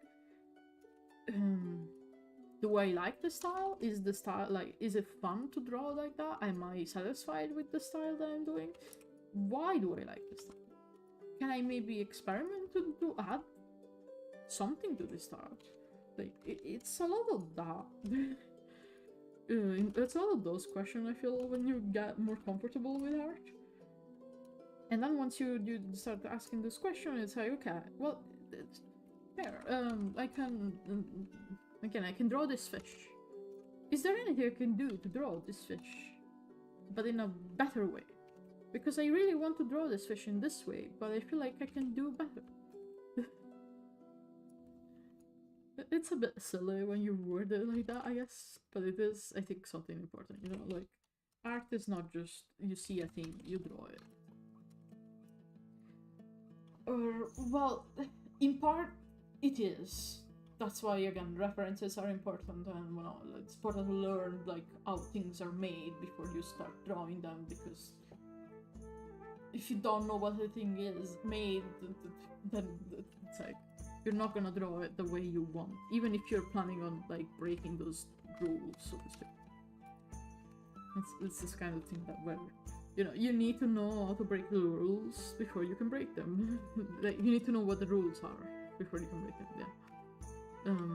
Which, some people do get weird about that when it comes to art. Like, there is definitely some people who are like, oh, I don't need to study fundamentals to draw, and it's like, yeah, you don't need to study fundamentals to draw, but personally though, I think that if you study fundamentals, you can break those more effectively. Of course, if someone is interested in, like changing anything and they don't want to learn fundamentals and they're happy with that, like, sure, I mean, more power to you. I'm not here to tell you how to live your life. But yeah, personally I do think it helps.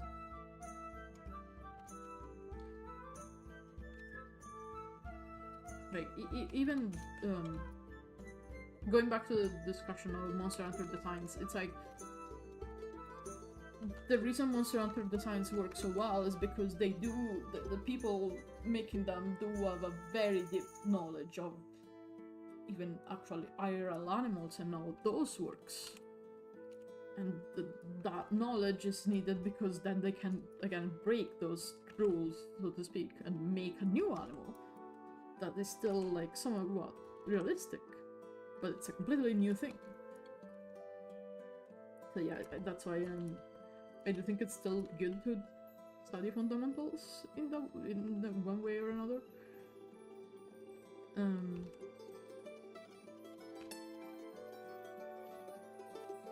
But yeah, it is a lot of almost introspective work that comes with art, because, again, recently, for example, I've been thinking about, again, my art, and because when it comes to just drawing for drawing's sake, it's good, but I feel like it all happened when I drew the heraldic skia, you know, the one that I have on the starter screen, and I realized that I really like the like lineless sort of style. But it's not that I just like the lineless, I like the lineless in the context of more personal art, so to speak. I don't know how to explain it. And after that, then I was like thinking of ideas for drawings, for personal drawings. And I started realizing, wow, this would work really well with this specific style. And it's like, why do you want, what do you want to achieve, basically, with this drawing at that point? Why are you doing this? It's scary because it forces you to think about the stuff that's, again, very introspective. But it is good. It's good to do that, I guess. Because then you can understand what your goals is and be more effective when you do reach them, so to speak. Like, if my goal is drawing specifically in the style of, like, stained glass from the Middle Ages, it's like the best way to learn that style is to go and see the actual examples of that and understand how they did that. Like, it's not, if I were to learn that style just on vague memories that I have of those, it wouldn't be very fast. Because you don't need to reinvent the wheel to understand how a wheel works. You just need to look how a wheel is made. So, you know, that kind of stuff.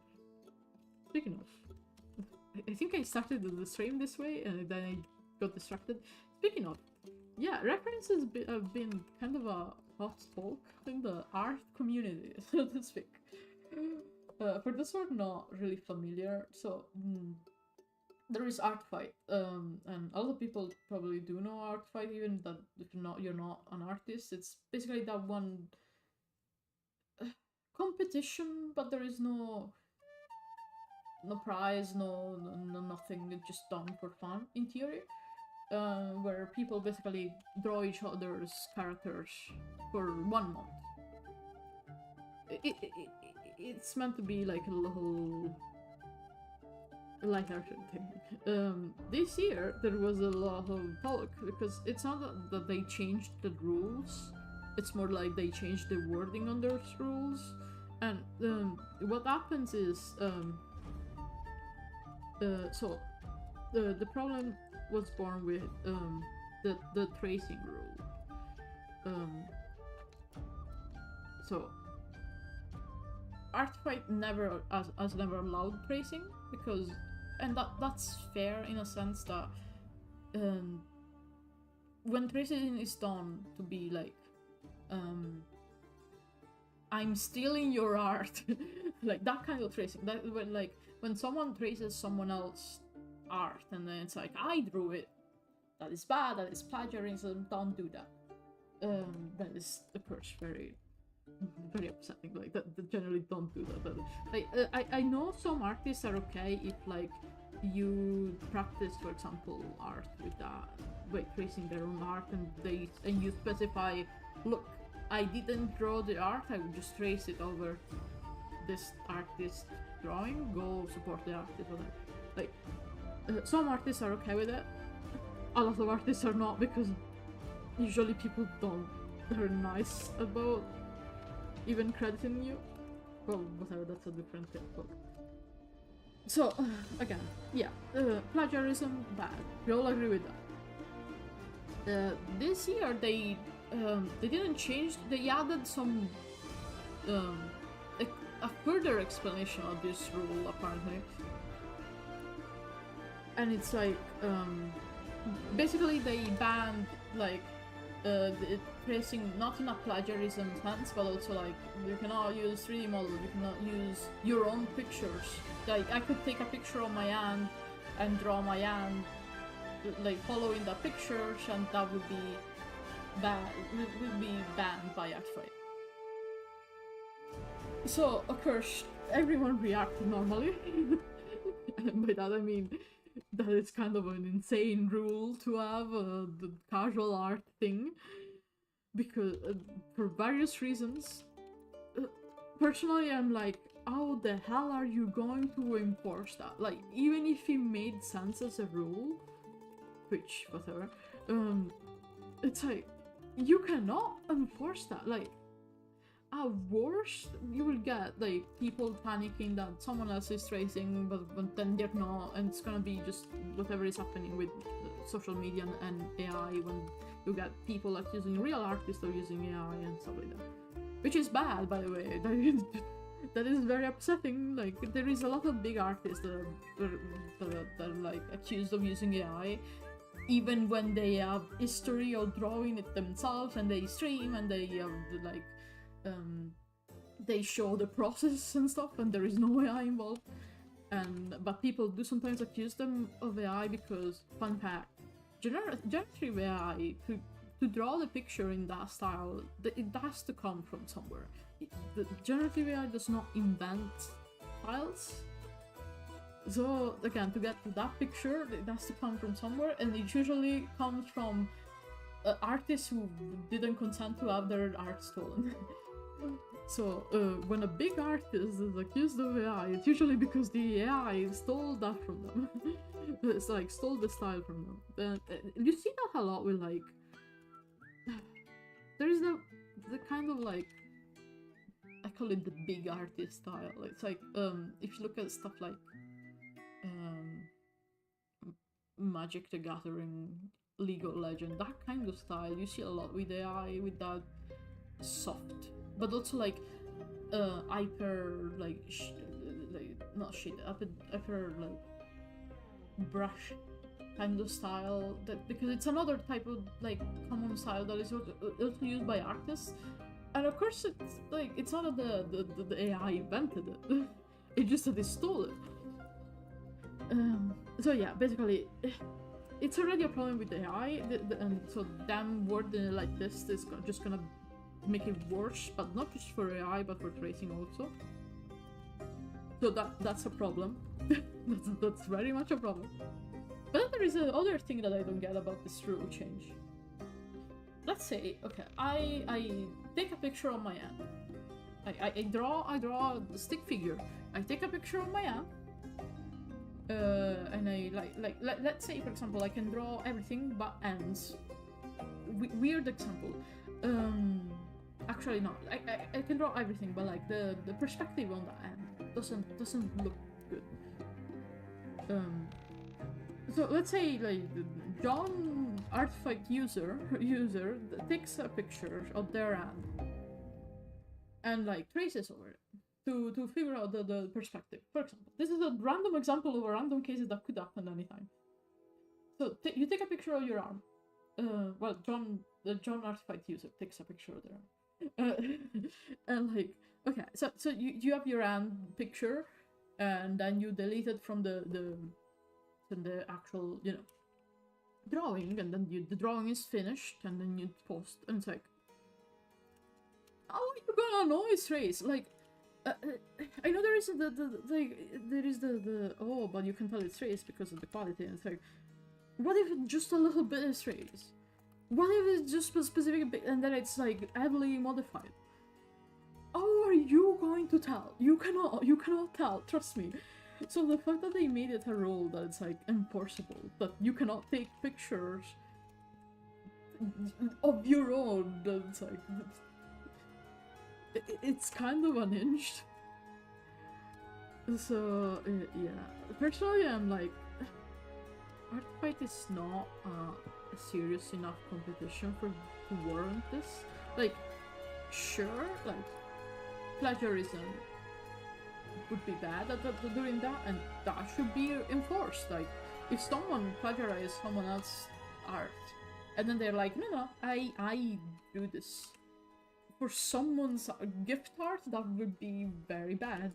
But like, how are you gonna enforce this with pictures that taken by the person who's drawing? Like, how are you gonna check their PC? What's happened? And also, yeah, again, I don't think Heartfight is serious enough for this type of thing. I'm gonna be honest, like, if a kid on Heartfight traces something and like, again, it's not someone else's drawing. It is like, I don't know, a 3D model they pose, or the personal picture they took. I would rather let them be, because it's art fight, it's not that deep.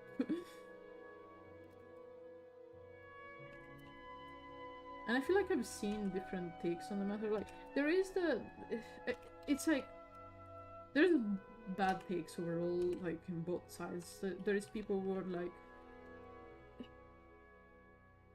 there is a certain level of misunderstanding that yes, it's just about tracing specifically. Some people are saying any reference is banned, which it's not, but also it's like, I feel like misunderstanding it comes from the fact that it's worded very badly.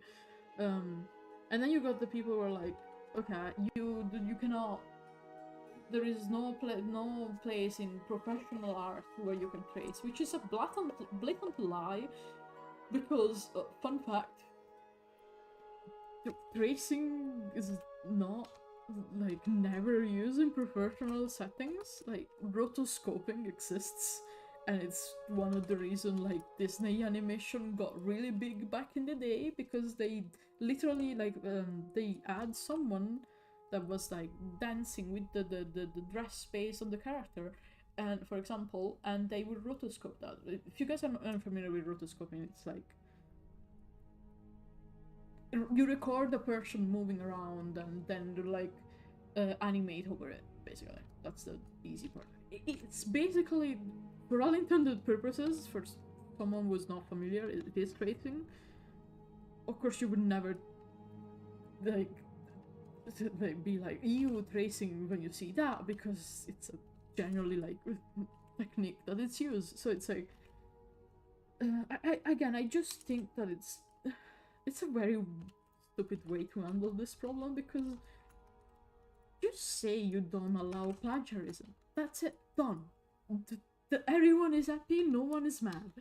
But if you start being weird about the word, if you start being weird about the wording, but also like personal, like personal pictures are banned again, how are you enforcing that? So do we just have a rule that cannot be enforced? But it's also like a very like genuine rule that has, you know, has weight. Because I feel like that's a bit silly to have a rule, but then it's like it cannot be enforced. But also, if we get enough like reports that you are tracing, even if we don't have a proof, maybe like, you know, like, I don't know. I feel like these, if they wanted to word it correctly, they would have been focused more on the, again, the problem is the plagiarism, not the actual.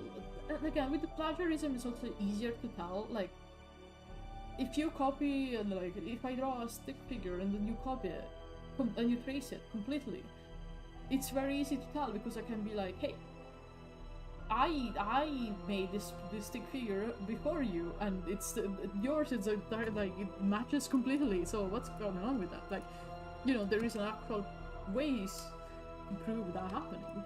So it's a rule that can be actually enforced, which I'm pretty sure like that's the reason why this rule. Because yeah, they did have a no tracing rule, but it wasn't about like 3D models and whatnot or personal picture. It was just, you know, do not plagiarize.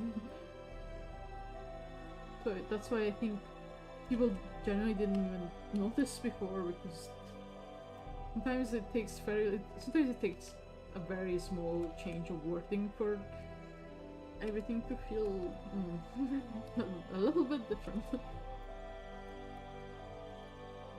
Also, fun fact, not fun fact, but it was funny because I was discussing this with some people, the whole art fighter deal, and literally in the middle of our combo, we got a ping from the art fight Discord, and they had the worst, like, is it a typo, is it a slip up, I don't know what you would call it, ever, because they basically said that they accidentally said that the rule was about referencing, which again, they did change it to mean only about tracing later. They edited the message, but the fact that they said that by accident, I mean, I'm pretty sure it's by accident, was just very that was probably the worst idea, the worst moment to have that mistake, to make that mistake in the wording.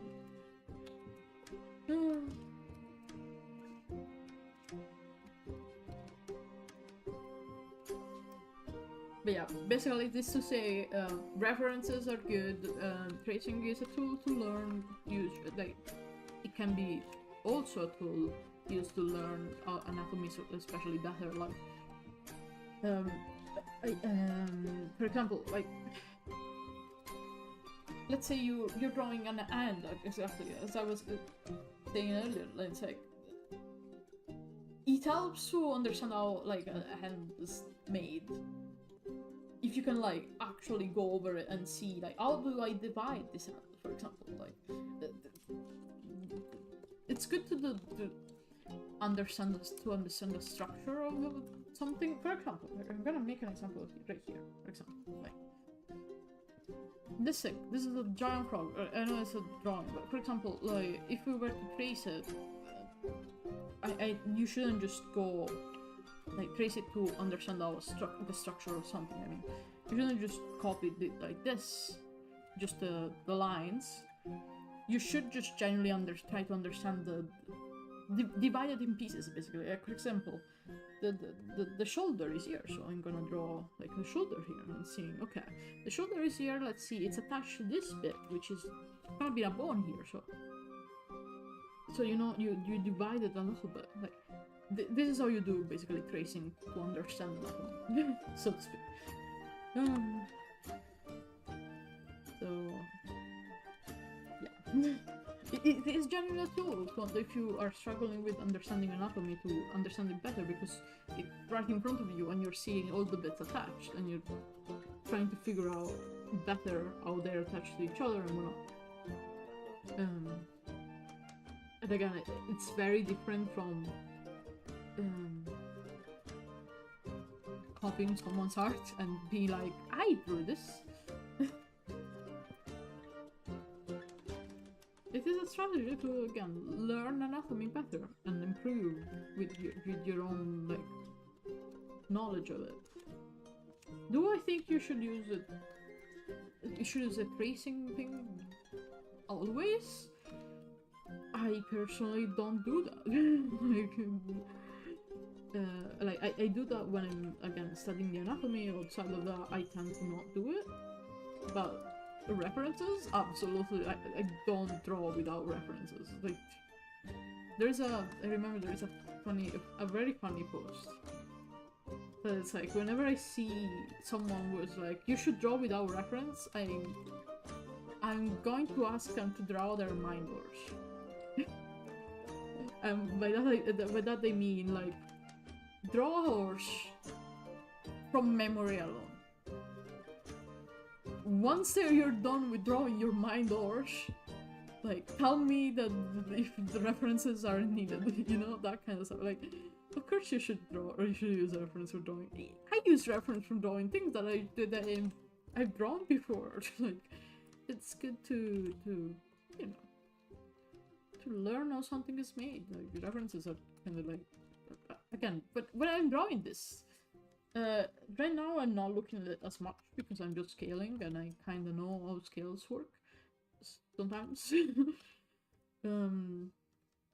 But also like, when I was drawing the actual frog, I had a reference on the model at all times because I'm not drawing this thing from memory. It would be very silly. So yeah, basically what I'm saying is, if you see someone who says you should always draw for memory, you should never use references, they are not good at drawing. Don't trust what they're saying. They don't know what they're doing, but in a bad way, you know? Like, the goal isn't to draw everything from memory, the goal is to understand something. To understand what you're drawing. Sometimes understanding means you need to look at it. You need to look at, like, again, the mind horse. If you ask me to draw a horse from my mind, it would be absolutely terrible. It would be the worst thing ever. Like, because I don't know what horse, like, from memory, I can kind of remember what a horse is like, but I'm gonna miss a lot of very important, like, details that horses have that maybe I didn't look at them hard enough before. Something like that, you know? Like, it shouldn't be considered shameful to use references, basically. And again, I do think tracing, when it comes to, like, especially learning and whatnot, there is nothing wrong with it. If it's not plagiarism, I generally don't care. If you are tracing something that is yours, why would I care? Like, there is some people I've seen before that sometimes they have, like, very complex characters, and sometimes they struggle to understand how this very complex character works in perspective.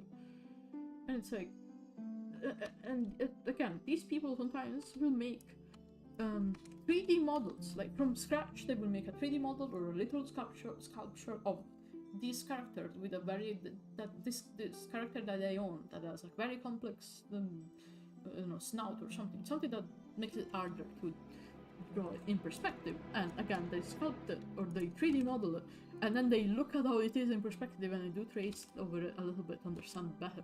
And it's like, you cannot tell me that it's the same as someone plagiarizing. You cannot generally tell me that it's the same. It's not. I think even the fact that you're comparing them really shows that you maybe you should get a little bit more experience when it comes to art.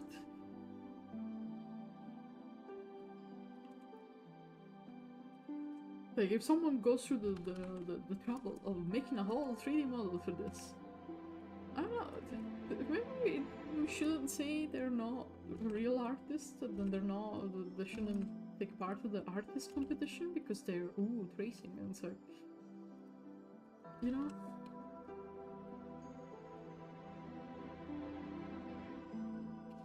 And also there is the whole, again, rotoscoping exists, and it's a very specific, very, very complex technique used by very, very famous and professional that works in 2D animations.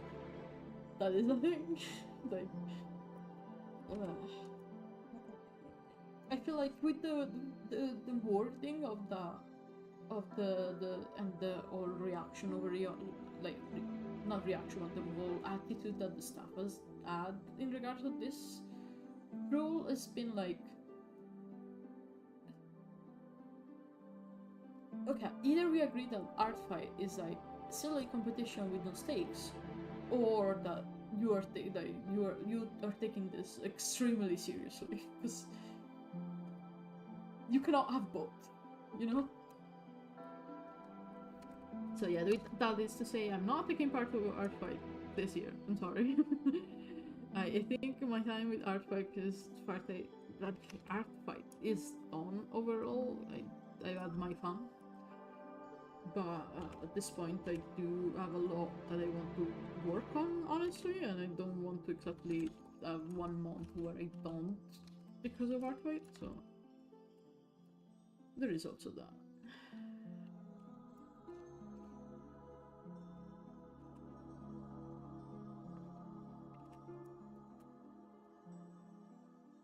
Like, I already made a decision to not take part to art fight before this broke out. This was just oh, I'm really not taking part of art fight.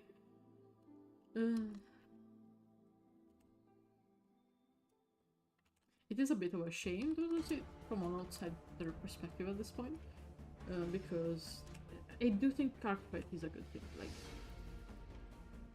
it is good to have a place where even someone was like, who's not a professional, someone who's a beginner at heart, can draw and still count toward this made up no stakes competition, because yeah, they're drawing. It's just a matter of, I feel like the stuff is kind of focusing on things that are not the main problem with the art fight everything nowadays. There is a lot that should be tackled, in my opinion, and tracing your own pictures is not the thing that should be focused on.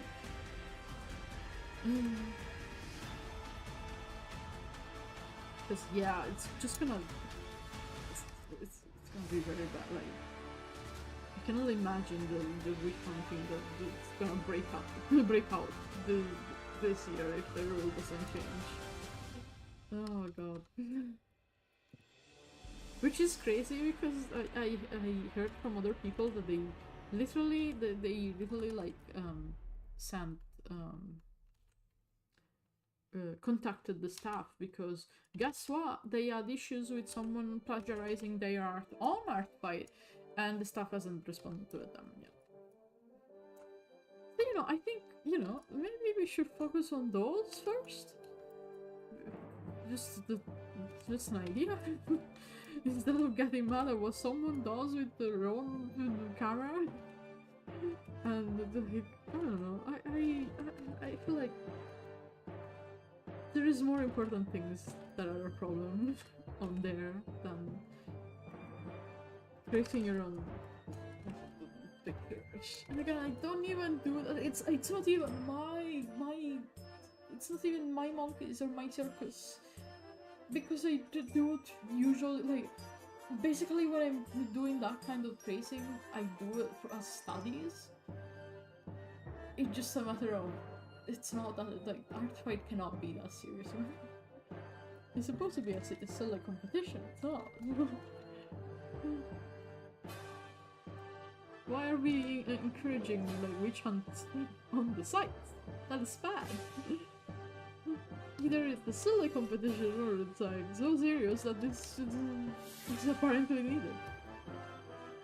Oh man, another hour. Let me grab some water again and let's stretch. I've been yapping a lot today.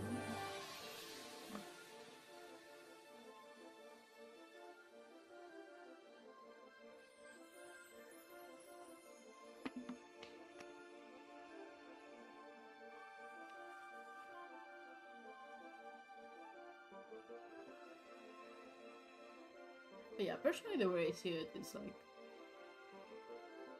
you don't have to do gift cards only on July and during Art Fight. Like, you can go to someone who has a cool OC and ask if they can, if you can draw the OC for free.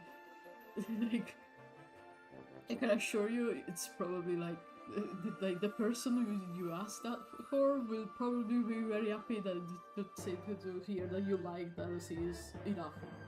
It's not gonna be awkward, I promise. Just like worst case scenario, you ask first, and that's it. Like the chances of them being no, you cannot draw that for free is very low. So yeah, again, if you like someone's OC and you want to draw it, just go. You can do that anytime you want, all year. It's fine.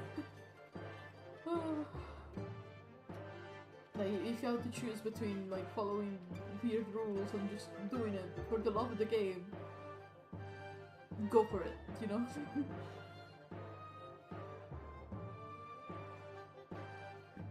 What time is it? It's like been dark in a while. Oh, okay, it's almost time to end the stream.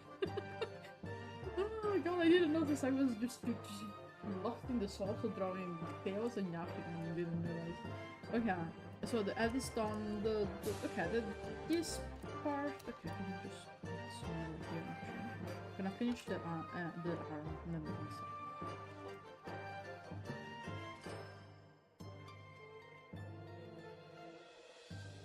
Are you? Also, I'm happy to report that the stream didn't crash and there were no drop frame events, despite the issues with the connection, so yippee.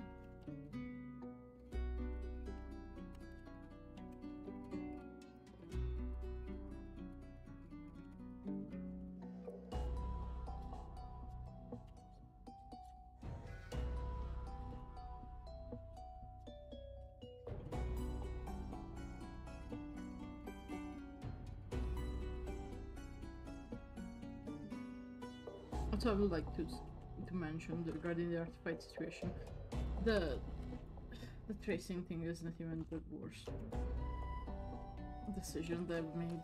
I'm gonna be honest, some of them are kind of but you know, it's fine. Like I can disagree with it, but in the end it's like I would rather focus on doing my thing.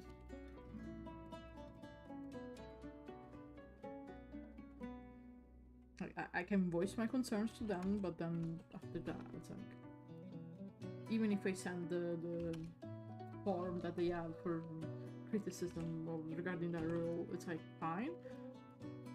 After that, I would rather just move on with my life, so to speak. Again, there is a lot I want to make, and you know, there is a lot you can do in a whole month. So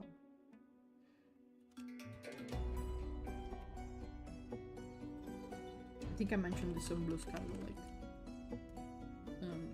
I see a lot of people are like, oh, Artfire, oh, I don't have time to work on the thing that I want to work, and it's like, just work on the thing. Wait, oh, you want to make a comic, but there is Artfire, you cannot work on your comic, and it's like, please, for the love of God, ignore Artfire and just work on your comic. Just start your comic. Please, I'm begging you. I think now more than ever the world needs people telling stories, and you should just go for it. If you wait until you're good enough, you're never gonna do that. Because you'll never be good enough.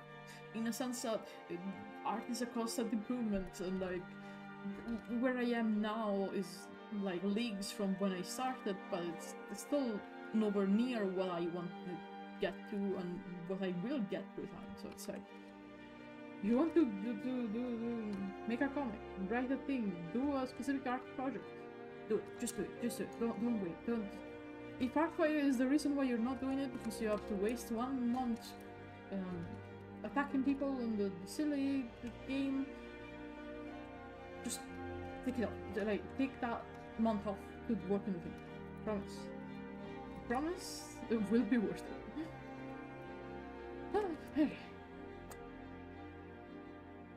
Okay. I think that's enough. Let me see. 1 second.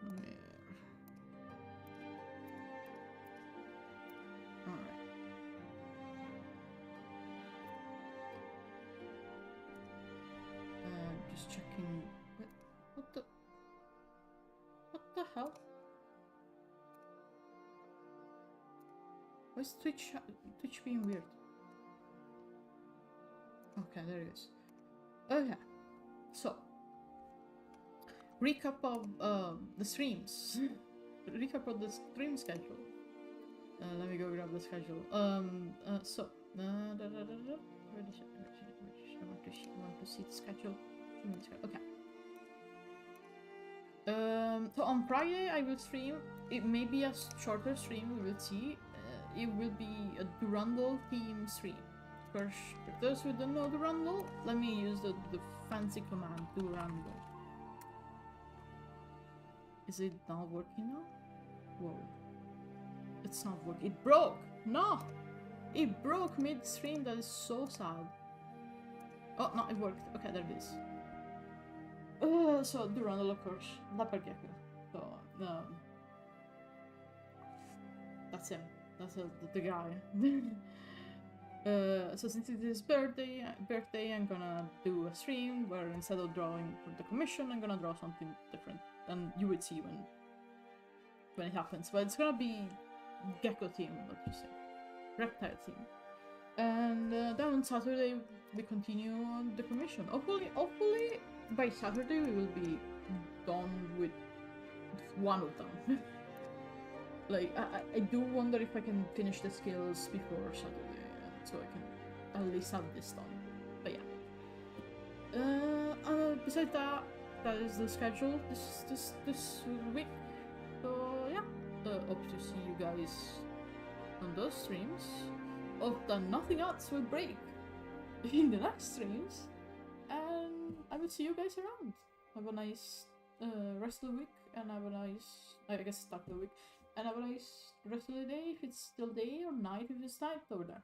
So yeah, goodbye.